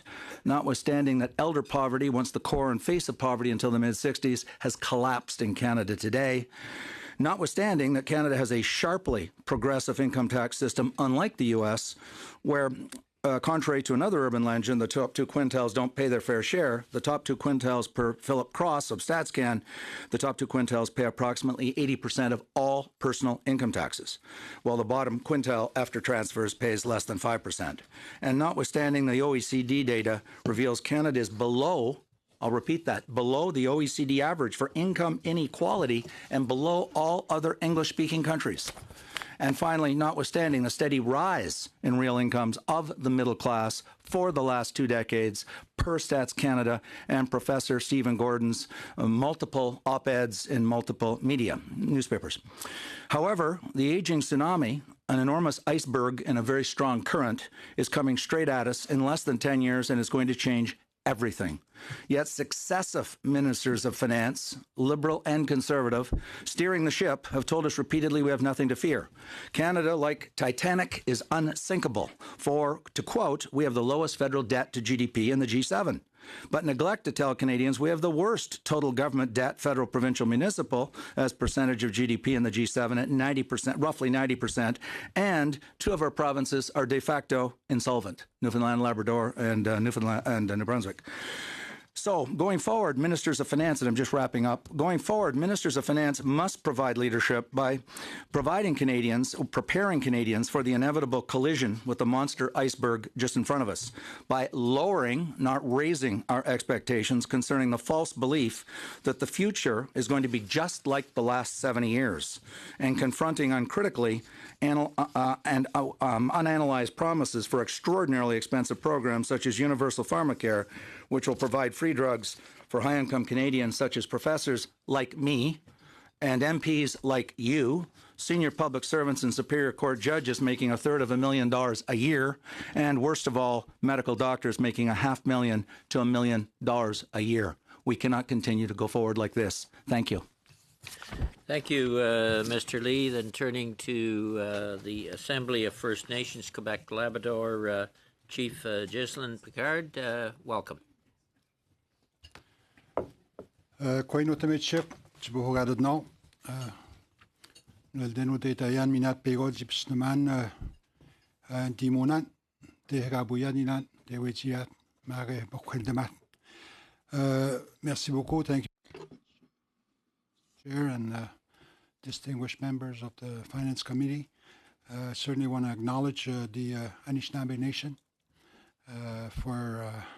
since we are their guests today on their unceded traditional territory. Écoutez, d'abord, je voudrais vous remercier. I would first like to thank you very much for the invitation. It was a last-minute invitation. I also want to thank the Bloc Québécois for its invitation to appear before the Standing Finance Committee. It is important for the voice of First Nations and Inuit in Quebec to be heard here because we represent the interests of our people. We have a regional consultation structure that is based on chiefs coming together. The Assembly represents the 43 First Nations communities in Quebec and Labrador. 10 different nations, the Abenaki, the Atikamekw, the EU, the Inuit, the Wendat, Naskapi, and others are represented. The chiefs are elected for 3-year periods. I am an elected chief. I was elected in January 2019 to my position. As a region, the Assembly chiefs have set up a regional structure supported by the communities. We have administrative structures for the whole territory. We have social services and health commissions throughout the region. We have economic development organizations. We have education school boards. We have an Innu organization for that group. We have an human resources and development organization. And we have something very important that is a network to help young people. The Assembly and its committees work on behalf of First Nations governments in Quebec and Labrador. We are close to our communities, and therefore we are in the best position to know the needs of our people. We know that we need strategic investments, and that is why we are able to contribute even more significantly to the well-being of our people. And we work also on behalf of our people with the provincial and federal governments. We know that there are issues that have a direct impact on the health and social well-being of our people, and we want to make recommendations to help our people. We want to ensure dignity for our children, youth, and families. And this will be done through self-determination. We have a backlog, especially in the area of housing. In 2000, it was considered that we were in a crisis situation, and we are still in a crisis now. Underfunding in housing in Quebec is at a critical point. The population is increasing, and the backlog is increasing, and we have a demonstrated huge need. And by having better and more housing, we would have fewer social problems. we need to stimulate economic development as well. The successive federal budgets have not taken this into account. We have had between 225 and 250 housing units added every year, which means that we have met less than 15% of on-reserve housing needs. The study that has been done calls for $3.9 billion in investment over 10 years, $390 million per year to build new units, renovate or repair or decontaminate existing units, to be able to address the current backlog and respond to the growth of First Nations households and families. The government needs to support the First Nations to meet its needs better and to manage its infrastructure programs. Another key sector is child and family services. The First Nations, Inuit, and Métis Children, Youth, and Families Act received royal assent on June 21st, 2019, and it has been in effect since January 2020. And having control over our child and family services is vital for our self-determination. We need to create a regional authority to help First Nations create their own laws. We need to be able to negotiate and implement this legislation properly to be able to defend our child and family services needs. We have between $100 and $105 million in the current annual budget, and we need to have better data to evaluate the actual costs. Another important issue is education. We have a decision made in 2019-20 that has given the province authority in this area, and we need to have investments that will help students succeed. We had the Vienne Commission, and we had another report that talked about the need to come up with a police service for our First Nations. We need to ensure public safety. We need to have a strong, culturally adapted, well-funded investments for this. We need to expand our services. We need $50 million over 5 years for this. We need to enhance our policing services and $200 million over 5 years for that.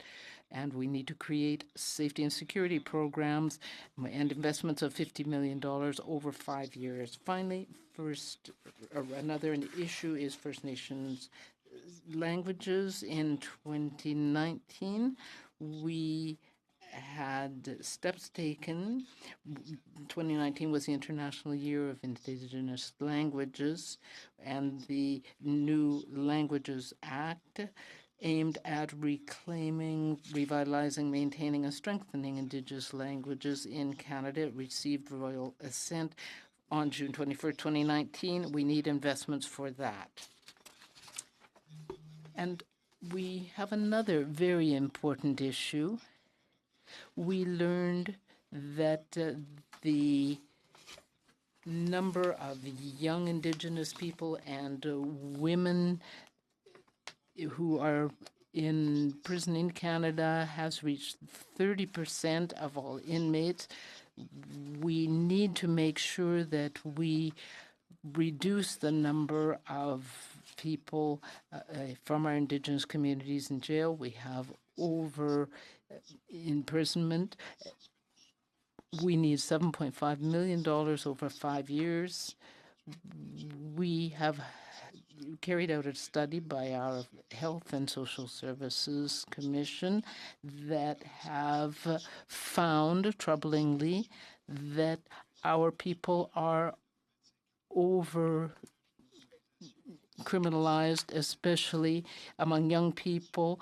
5 to 6 times more young people are in trouble with the legal system than in other communities in Quebec.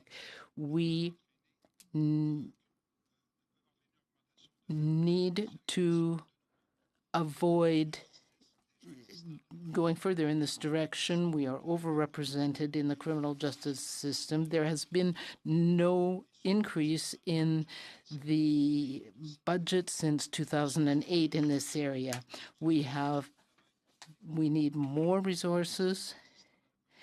The justice centers and programs in our communities need more support, and we need to be able to develop our own justice system. I could say more, but I will stop there. Substantially over, but we've only got 5 panelists this time. We'll go to the Canadian Alliance of Student Associations with Mr. Brown.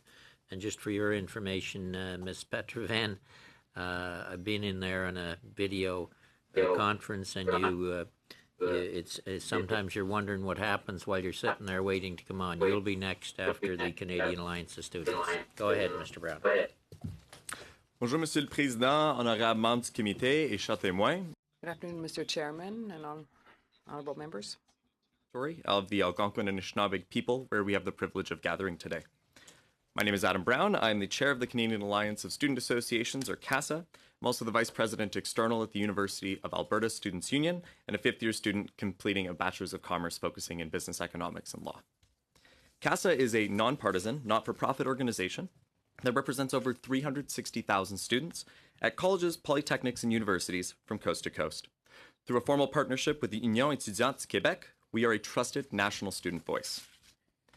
I'm thankful to have been invited to appear before the committee, representing students at a time where there are ongoing challenges to student autonomy and organizing. I am hopeful that in the future, students will continue to have opportunities like this one for their voice to be concluded as respected partners and stakeholders. A public opinion poll commissioned by CASA in March of 2019 highlighted that dealing with climate change and the environment is a top concern on students' minds. It was equal to creating good jobs for young Canadians and making colleges and universities more affordable. Not only are students in Canada concerned about climate change, but we are a crucial part of the solution. In order to tackle the climate emergency that is facing our country and the world, we need an accessible, affordable, high-quality education system that produces graduates with the skills to create the innovative solutions our society needs. Unfortunately, for Canada and its students, many barriers continue to exist in acquiring the types of education needed. For example, graduate students are key to driving an innovative economy. Their research has the potential to find sustainable solutions to transition to a strong, low-carbon economy.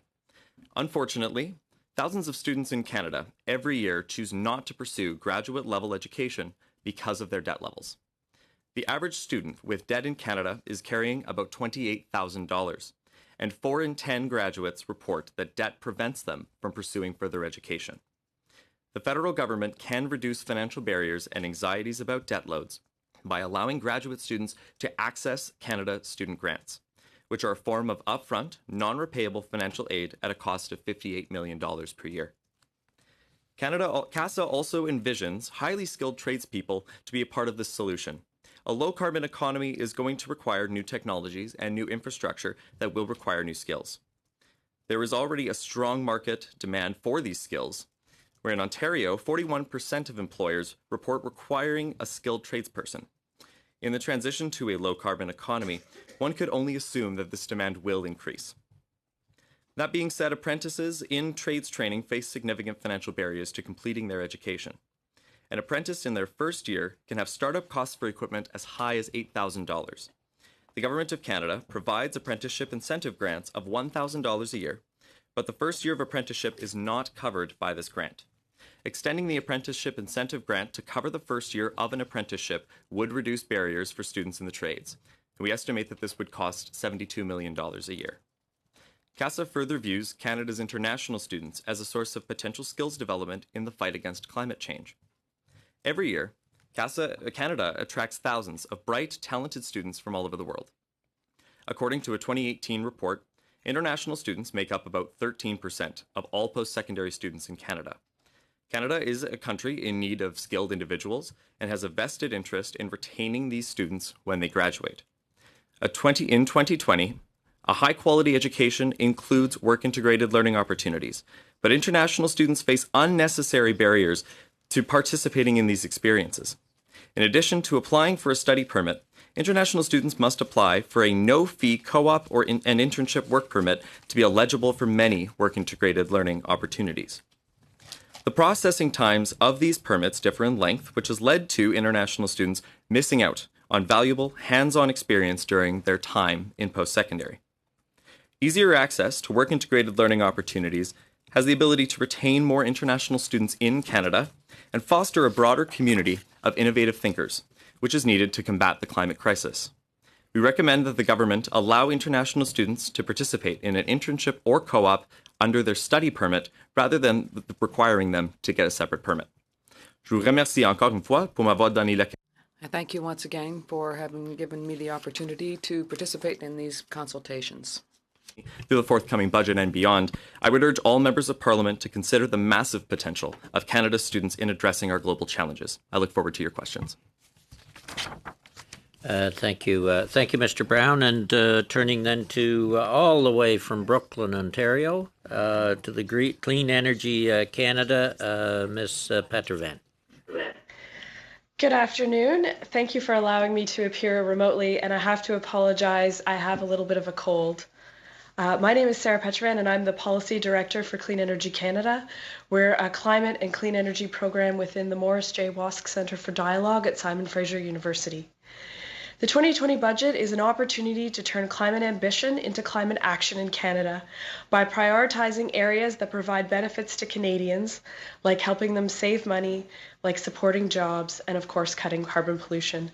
I want to briefly focus my comments on 3 initiatives that do just that: increasing the deployment of electric buses, enabling more Canadians to drive electric vehicles, and building our infrastructure in a way that reduces pollution.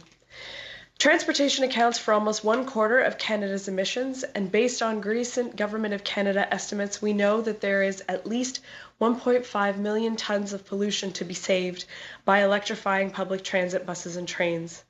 Depending on where you are in the country, an emissions-free bus will pollute 40 to 90% less than its diesel counterpart. Right now, a fully electric bus costs $500,000 to $600,000 more upfront than a diesel bus, but less if you factor in fuel savings over the life cycle of the bus. Estimates have these buses reaching price parity with their diesel counterparts in as little as 5 years. But in the interim, Budget 2020 should include a rebate program fashioned after the popular program for electric cars. The government should put in place a dedicated fund from which cities and transit authorities can receive rebates towards zero-emission buses. This fund should be very simple to access for municipalities, and it should help transit authorities save money over their life cycle of their new clean buses, allowing them to reallocate their dollars towards other priority areas. Budget 2020 should also provide the infrastructure required to support electric transit buses, from charging infrastructure to new retrofitted bus depots. Canada is home to 4 electric bus companies, and of the 298,000 jobs in the clean energy sector in Canada, 58% of them are in clean transportation. Electrifying public transit will not only cut pollution, it will create careers for Canadians in our evolving economy. Now, what about passenger vehicles? The Government of Canada's IZEV program has spurred electric vehicle sales upwards by 32%, providing rebates to more than 30,000 Canadians. This program has surpassed expectations in terms of its popularity, and Budget 2020 is an opportunity to both renew and expand its noble aims. Government should move forward on its commitment to offer incentives for purchasing used electric vehicles. The purchase incentive could be retooled so that the scale of the incentive correlates with income level. Low-income Canadians benefit the most from the cost savings that come from owning an electric vehicle, but low-income Canadians are not always in the position to spend more upfront, even if they see the long-term benefit. Finally, Budget 2020 is an opportunity to reduce pollution in the infrastructure we build. Each time we construct something, a road, a bridge, a building, we generate pollution in manufacturing in manufacturing of building materials, in transporting those materials, even in tearing buildings down when they no longer serve a purpose. Within Canada and internationally, policymakers have designed policies that help us waste less energy through energy efficiency. Policies that consider the fuels we use to heat our homes, our office towers, the stores we visit. What we in Canada have thought less about is the 11% of global carbon emissions that come from just constructing these assets, equal to half of the entire carbon footprint of new construction between now and 2050. The good news is that there are many products and materials in existence today, low carbon cement, steel, mass timber, whose production generates less pollution. These low carbon versions are being used across the US, the UK, and even most recently in a project at the Calgary airport. Simply changing the type of cement we use in Canada can save us 1 million tons of pollution, and in this instance, it's at no extra cost. The lower carbon option costs exactly the same as what is currently being used. While policymakers consider the broader opportunities associated with infrastructure in Canada, Budget 2020 should establish a low-carbon infrastructure fund to help municipalities and other jurisdictions that want these well-commercialized, less polluting building materials in their infrastructure projects. This would be a demonstration fund and therefore time-limited, supporting the most ready products and materials. The fund would increase demand and the prioritization of lower carbon domestic materials and cleaner construction. With more than 1.2 million Canadians employed in the construction industry alone, infrastructure supports the jobs that will help build Canada's sustainable economy. We should be building the future with the best materials available today. Thank you for your time, and I would be pleased to answer any questions you may have. Thank you, Sarah. Then with the Green Budget Coalition, Mr. Van Ittersen and Ms. Deviant. Thanks. Mr. Chairman, honorable committee members, thank you for inviting the Green Budget Coalition to speak to you today. The Green Budget Coalition, active since 1999, is unique in bringing together the expertise of 22 of Canada's leading environmental organizations, collectively with over 1 million Canadians as members, volunteers, and supporters. The Green Budget Coalition's mission is to present an analysis of the most pressing issues regarding environmental sustainability in Canada and to make a consolidated annual set of recommendations to the federal government regarding strategic fiscal and budgetary opportunities. As you noted, I'm joined today by Florence Deviat, the National Forest Program Director for the Canadian Parks and Wilderness Society, to help answer questions later. In November, we emailed you each copies of this document, the Green Budget Coalition's recommendations for Budget 2020, which provides more detail, refinements, and updates on the submission that we made to the committee in August 2019. I have extra copies of this document, which I'd be happy to give to any of you after the session. The Green Budget Coalition's most important message to the committee today, in line with the theme of the Green Committee's pre-budget consultations, is the following. Canada and the world face a climate emergency and a biodiversity crisis. Canadians are already experiencing floods, fires, ecological disruption, and a rapidly warming Arctic, and scientists project these and other impacts will intensify if climate change remains unchecked. The Green Budget Coalition urges the Government of Canada to step up to this defining moment in history with the necessary investments in Budget 2020 to enable effective action. Our recommendations for Budget 2020 will help Canada make rapid progress. We draw upon the expertise of Canada's environmental movement, as well as global knowledge and experience to provide detailed cost strategic budget recommendations addressing critical environmental challenges. Implementing these recommendations would furnish economic, health, and environmental benefits for Canadians. The GBC welcomed progress in recent federal budgets on climate actions, protected areas, building and vehicle energy efficiency, food policy, and water, transit, and natural infrastructure. However, we now need to scale up action before it is too late to address the closely related climate and biodiversity crises. In this context, the Green Budget Coalition has developed its recommendations for Budget 2020 addressing 4 themes. Firstly, the Coalition urges scaled-up fiscal action to address the climate emergency, including eliminating fossil fuel subsidies and allocating major funding to nature-based solutions, building energy efficiency, transportation, community energy, international climate financing, and marine shipping, plus a number of complementary measures, including on carbon pricing, the Sustainable Finance Report, and a just transition for energy sector workers. Second, the Coalition urges continued and ongoing investment in nature conservation and biodiversity, with a focus on protected areas on public and private lands, habitat restoration, including wetlands and grasslands, oceans, and migratory birds. Third, our recommendations regarding sustainable agriculture call for investing in agri-environmental programs, research and development, and a new facility for the National Insect Collection to improve the agriculture sector's sustainability, resilience, and competitiveness. Fourthly, on toxics and pesticides, we point to the need for regulatory departments to receive sufficient resources to meet and exceed legislative requirements for managing toxic substances, including pesticides, to protect the health of Canadians and our environment. Lastly, in our document, we also outline a number of complementary recommendations regarding environmental data and science, governance, plastics, water monitoring, wildlife vehicle collisions, and First Nations water infrastructure.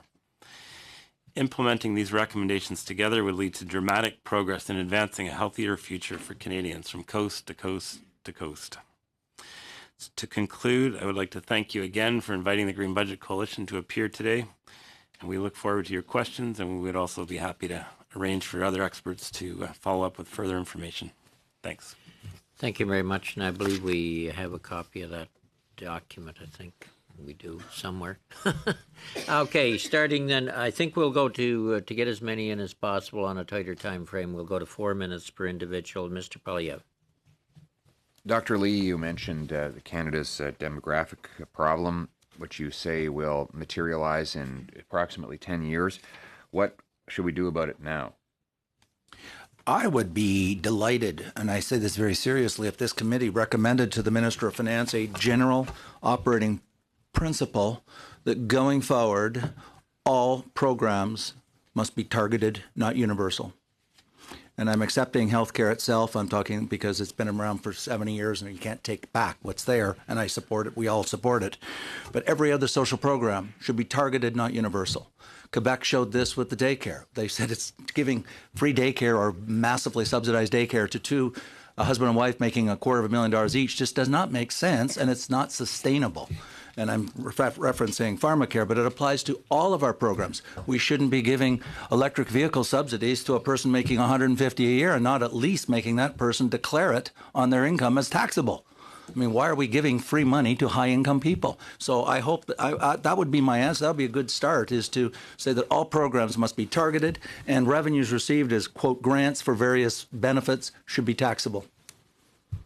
Okay, and then so that how much would that save the government of Canada? I haven't crunched those numbers. I would like to see some numbers, and I'm starting to do some work in that area, but I would like to see it. I mean, there's many, many different grants, as we know. There's just a plethora of grants. Any other suggestions for saving? Well, I know you're going to be debating it in the next 12 months. I hope there's a very serious debate on pharmacare, on universal pharmacare. It is massively expensive, and there's different studies out there. We're all aware of them, and the figures are anywhere from 20 to 40 billion. And these are staggering amounts of money to anybody. And I want to point out, remember, I've statistically got about 15 years left because a male lives to 81 in this country if they achieve 65, and a female to 84. These costs, if we impose these on, they're going to fall overwhelmingly on our young people because they've got 50, 60 years ahead of them. And so this is really, millennials should even be more focused on this than people my age. I'm going to be the beneficiary of some of this largesse if you give me free drugs. All right. We won't do that then. I don't need free drugs, I assure you. Neither does Conrad Black, and neither do MPs. You seem to be doing very well, Dr. Lee. I'm doing very comfortably, and I don't have free drugs other than through my benefits package, which I pay for.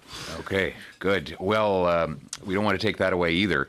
So you mentioned you would forego the National Pharmacare Program. Universal Pharmacare Program. Okay. The targeting principle says that we help those who need help, not wealthy people who don't need help.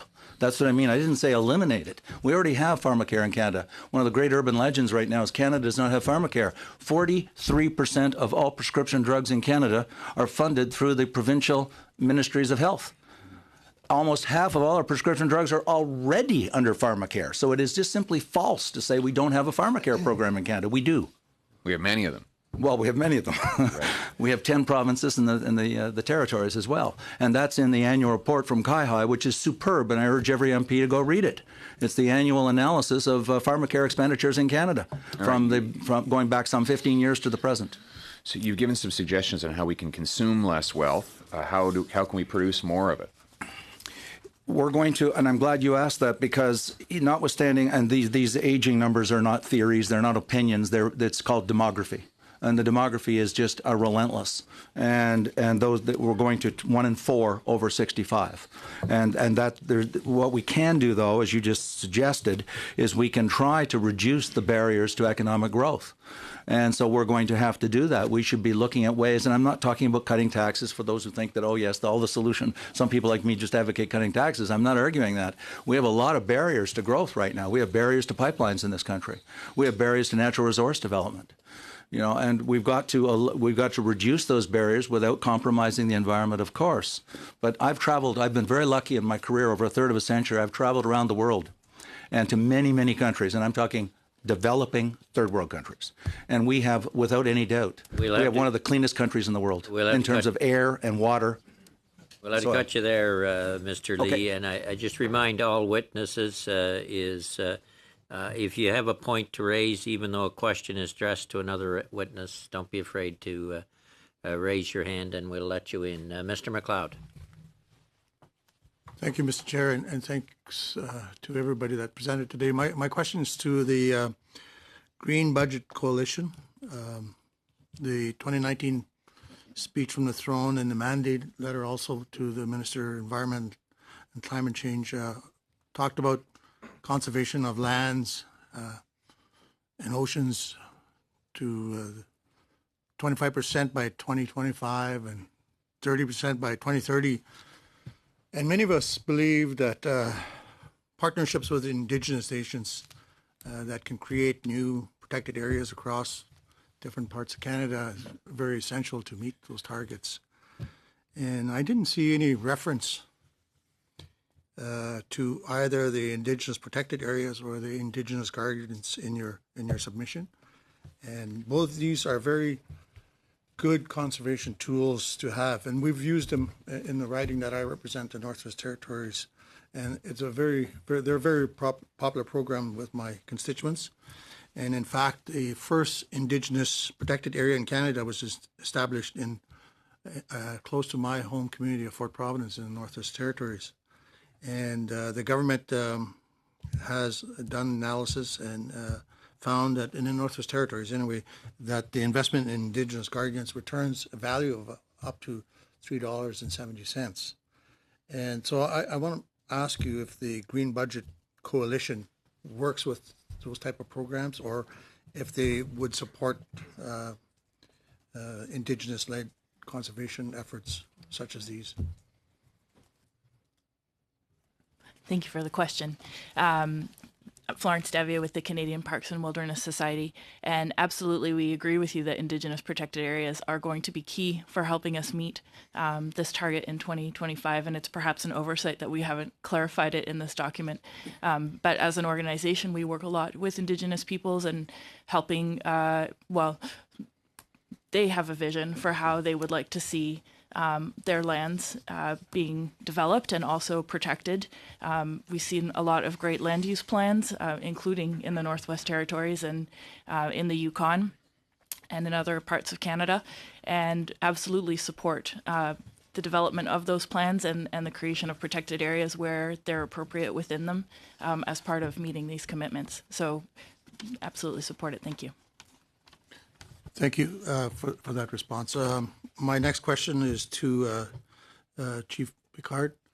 I appreciate your presentation today. It looks like many parts of Canada share the same issues and problems. You talked about the Indigenous people in jail at 30%. Northwest Territories has 83% Indigenous people in their jails. And that's a number that's staggering. And there's many issues and problems that we could point to.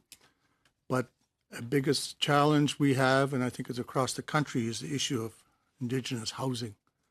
And I can't have a roundtable or discussion on any issue in my riding without housing coming to the forefront. And once it does, it doesn't leave the table till the meeting concludes. There was a submission or a budget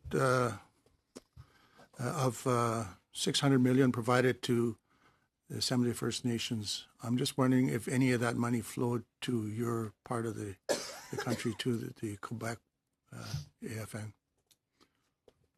Well, thank you very much for the question. And first thing I want to say is on the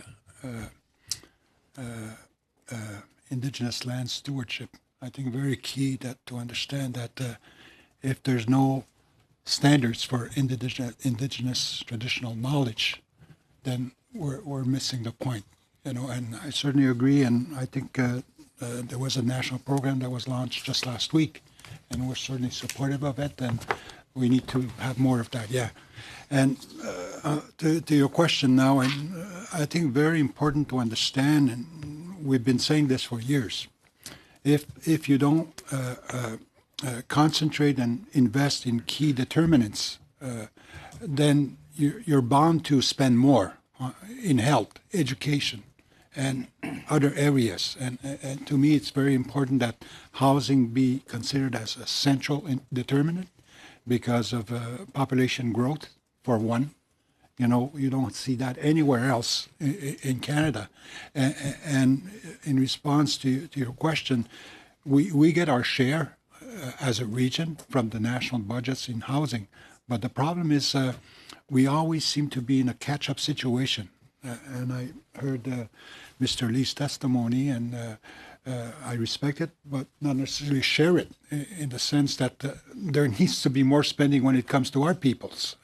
Because when you look at the social and economic conditions, Canada is faring just as equally or more than any other country. But when you single out the situation of Indigenous people in this country, then Canada is losing ground. And I think that's something that we don't know enough of. And, you know, in some communities, I could drive with you just 4 hours in northern Quebec. There's a community there, 450 people. They have a sanitation utility which is collective for the whole community because they don't have electricity and they don't have running water. And they're just 45 minutes away from Val-d'Or, which is the closest city, and 6 kilometers away from the main highway. Why is it that we have situations like that still today? And essentially, that's what we're saying. If we don't ensure the catching up, then we're certainly condemned to be spending more in other areas.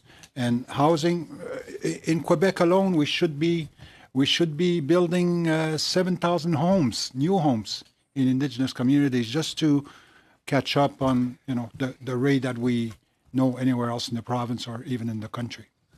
Okay, thank you, Mr. Lemire. Merci, Monsieur le Président. Monsieur Picard-Coué, merci de votre... Thank you very much, Mr. Picard, for being here today. In the election campaign, I had the opportunity to participate in a reconciliation activity with others near Val-d'Or, and we talked about the importance of nation-to-nation consultations and respect for people. What can the federal government do to go further for recognition and reconciliation? Well, obviously, we can't deny that there have been exceptional efforts made over the past 5 years to try, as was referred to by one of the other colleagues, by my colleague here, to address the problems with drinking water in communities. But it would be important, as I mentioned earlier, and has been said by others, and if I understood correctly what Mr. Lee was saying, he thinks that we should have targeted initiatives, and I agree with him on that. We need to support the housing needs where they exist so that they come up to the standards that we find elsewhere in the country. Because in the longer term, there's an impact on health, education, and other areas of life. But parallel to that, we have to work with First Nations governments, which are legitimate governments. And too often, that is questioned. I feel that it is important to ensure that whether we are talking about equalization or other aspects, we have to make sure that First Nations have the same rights and the same resources to be able to govern in their own right. And you mentioned the nation-to-nation approach. That is the kind of balance we need to have. I quite agree with you. Thank you for mentioning the example of Kitisaitik. I go near there all the time, and that is certainly a situation that is unacceptable, and it is an embarrassment for Canada. You mentioned the whole issue about housing determinants, health determinants. We need to have housing that is different because right now we have 3 or 4 families, so many people in inadequate housing. So the status quo has a cost to First Nations. What is that cost when we compare it with housing available to other people across Canada? That's the problem. We have social housing, but we need to have other options. But we need communities to have the economic capacity to do that. And that's something we have to take into account. But generally speaking, in every area, we are lacking in capacity in our communities compared with what exists elsewhere. A very clear example in Quebec is that there are 3 groups that are well-funded. They have modern amenities under the convention, and we need the resources to be able to get rid of the backlog that we have. We have demographic increase, increasing population that is unmatched elsewhere in the country. We need to make sure to leave a legacy for future generations.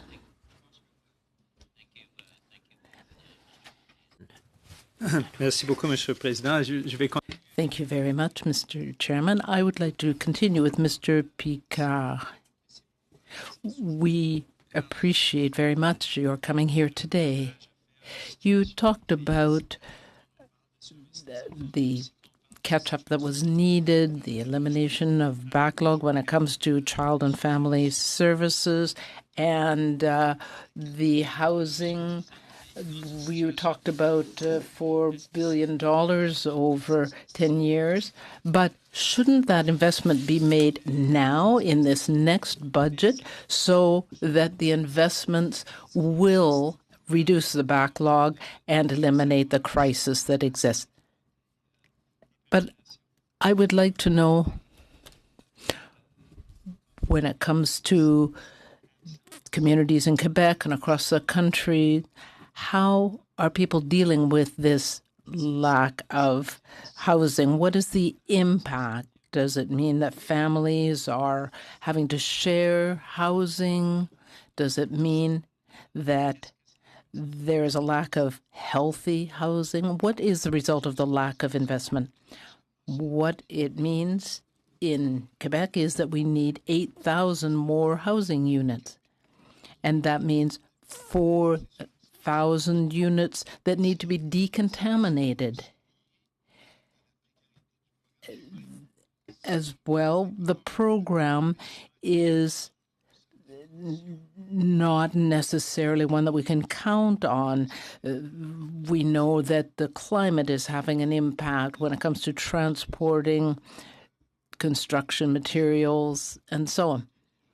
So if decisions are made about housing where communities are fly-in and communities only, then there's a huge impact. There's also the issue of investment, how we can ensure that this works over time. We can easily forecast the needs. We have the data now for that. But what I want to emphasize is that the impact is enormous on education, because who can study in a house where there might be 14 or 15 people when there should be 4 or 5? That's what it was intended for. There are social problems when people live too close together. So all of those aspects should be looked at. If we target specific funding for long-term needs, then there will be help for everyone. Ms. Deviette, you referenced in your submission to the committee committing to not introduce new subsidies for fossil fuels, not spending additional funds on expansion of Trans Mountain, ending the EDC's financing and support of fossil fuels. We heard testimony yesterday from the Ministry of Finance, and they're now talking about running the escalated costs of Trans Mountain, $15 to $17 billion, according to most estimates, through the Canada account of the EDC, which means that the federal government assumes all of the risk of this massive subsidy. What it does is take fossil fuel subsidies into the stratosphere for a project that the moment the updated construction schedule is announced and those construction costs, the shippers are allowed to pull out, which is why we've never had an update in 5 years around Trans Mountain. When you consider how important these recommendations are coming from the Green Budget Coalition, to what extent do you think this would be wrong-headed for the government to simply, through the Canada account, subsidize Trans Mountain $15 to $17 billion when there are so many other pressing needs and we have the climate emergency upon us? Well, thank you for the question. Coalition has been really clear that we're fully opposed to any subsidies to fossil fuels, and I just learned the information about the Canada account this morning, but I think there are a long list of areas where it would be much better for the government to spend money on protecting Canada's environment and fighting back against climate change and creating jobs, as Ms. Petrovan explained earlier. So we're certainly fully opposed to any new subsidies to the Trans Mountain pipeline. Okay, we'll go to Mr. Morantz. Thank you, Mr. Chair. And then over to Mr. Fraser. Mr. Brown, sitting there not getting any action, so I thought I would wake you up. Yeah. So my question is it has to do with international trade and its impact on Canada's economy, and particularly around an agreement called CIFTA, which is the Canada-Israel Free Trade Agreement. Israel is one of Canada's major trading partners. The reason I'm asking this is there seems to be a proliferation on university campuses over the last number of years of motions around boycott, divestment, and sanction, and Israel Apartheid Week, and those sorts of things. Recently, Parliament adopted the IRA definition of anti-Semitism, which is widely held to be applied to the idea that BDS is anti-Semitic in nature. I'm just wondering if your organization, it's the Canadian Alliance of Students Associations, has done any work to deal with these important issues. Sure, and thanks for the question. So this issue, CASA exists to fundamentally advocate on post-secondary education, affordability, accessibility, quality. These sorts of debates that you're referring to, our organization does not take a stance on it, as it is not a direct post-secondary issue, and I don't believe, to my knowledge, none of our member associations are sort of involved in those sorts of things, so I can't speak to it very much, but our organization focuses squarely on post-secondary education to the federal government. Okay, thank you. Anybody, Mr. Cumming, you got a couple of minutes left on that round. Mr. Brown, welcome from Edmonton. Good to see a U of A grad here, and I'm glad that you mentioned the good work of U of A students and those that contribute through the polytechnic education, particularly Nate. Recognize that there's a lot of things here that you would like to see happen that all have, of course, a budget impact. And given you come from a province that is struggling at this time with budgets and current state for the resource industry because of some of the current policies in place, there's potential for a lot of U of A grads, and they've added a lot of value, as have NAIT students, to making the energy industry in Alberta some of the best in the world. And has your group, and particularly because you come from Alberta, thought about this business of how do we continue to maintain market share or gain more market share for resource developments, and the methodology on how we extract to prove to the rest of the world that we can be very effective and add to the economy of Canada to be able to pay for some of those programs that you're speaking of? And thank you for the question. In terms of looking at things like market share resource, I think it's important to note aspects, just referring to our pre-budget submission, in investments in research, for example. The number of students that should be going into master's or PhD studies to be able to innovate and create solutions, whether it be within the context of a post-secondary institution or whether it be to take it into the private industry, that accessibility is not near where it should be, especially in comparison to many other countries of similar standing as Canada. So on that side, I think we need to look at a serious look at financial aid for those graduate students to help improve that market share and that innovation. And then to the college and polytechnic side as well, and referencing Nate, I think it's been referenced that there is a lot of Canada's population is aging. There are a lot of retirees. And so I think it's important to note that accessibility does need to be there equally for students to go into the trades, to be able to do applied research as well, or to be able to innovate on that side when they're building infrastructure, as has been mentioned in the presentation. So I think financial aid is sort of the first big program that really does need to be looked at when we talk about how to improve our market share and whatnot. It's how do we get Canadians educated enough to give them the opportunities to create that market share and to expand those points you touched upon.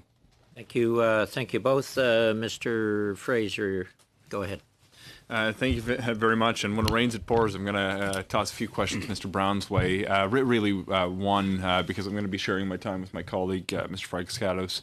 I was actually a former student leader at the CASA organization at St. FX University in Antigonish, Nova Scotia. One of the points that I was really taken with that you made, you sort of described, and although it was in the climate context, that students are part of the solution going forward. I mean, I think that's obviously true, not just in terms of climate change. And it kills me when I see that there are business solutions, scientific development solutions to climate change that are locked in the mind of a kid who can't afford an education. And we are all losing out when that child isn't able to go to university because they may have grown up in a low-income, debt-averse household. You mentioned a little bit that we should have certain programs like the Canada Student Grants that actually help on the front end.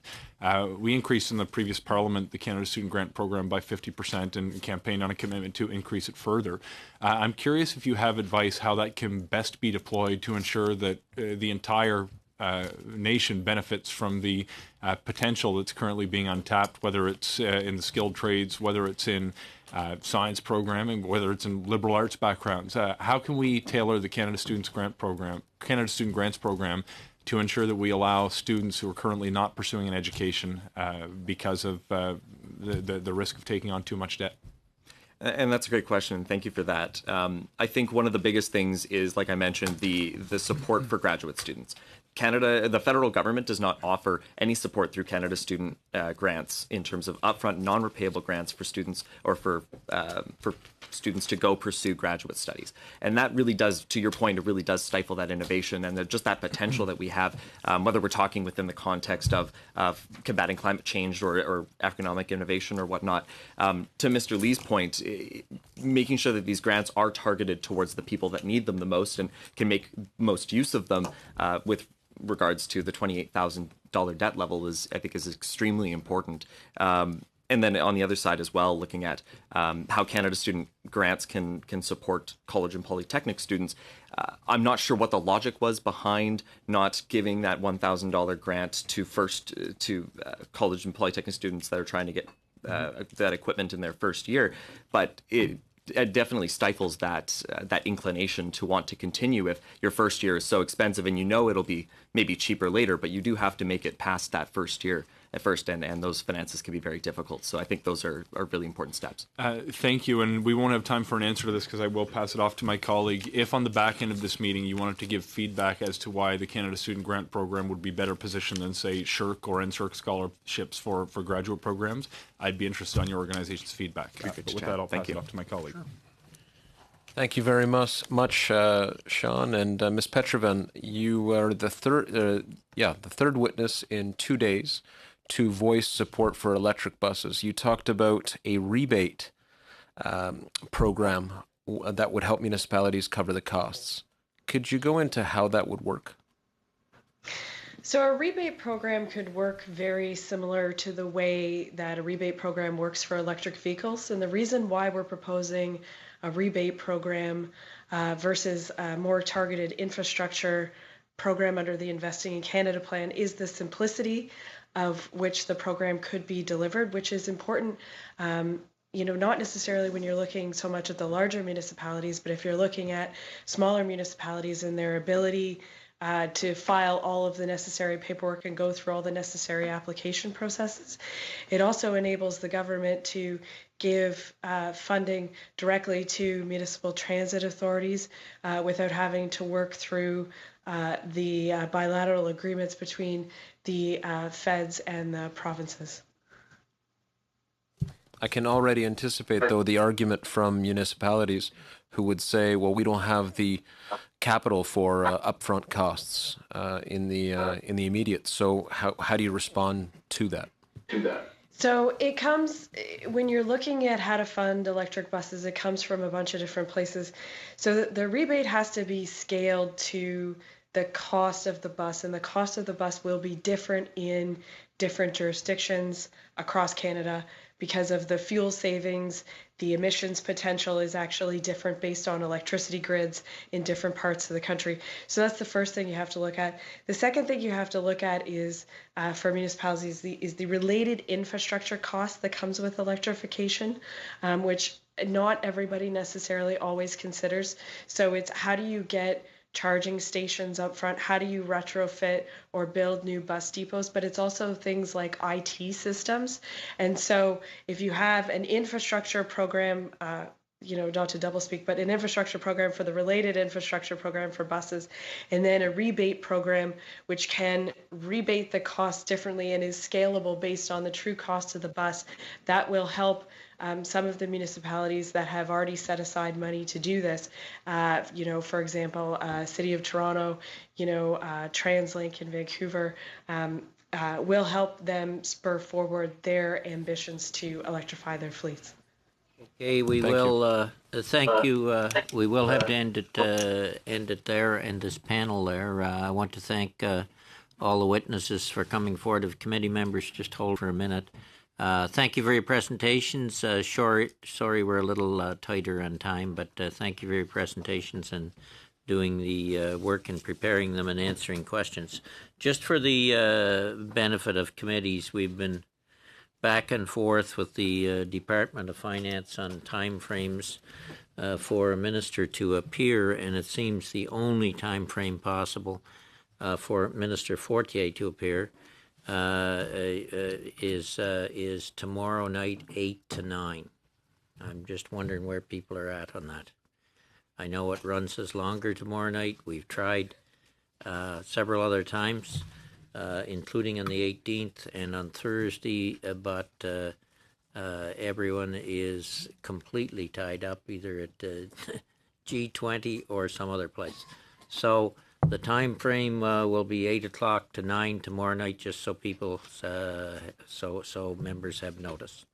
Okay, with that, we will adjourn until 3:30.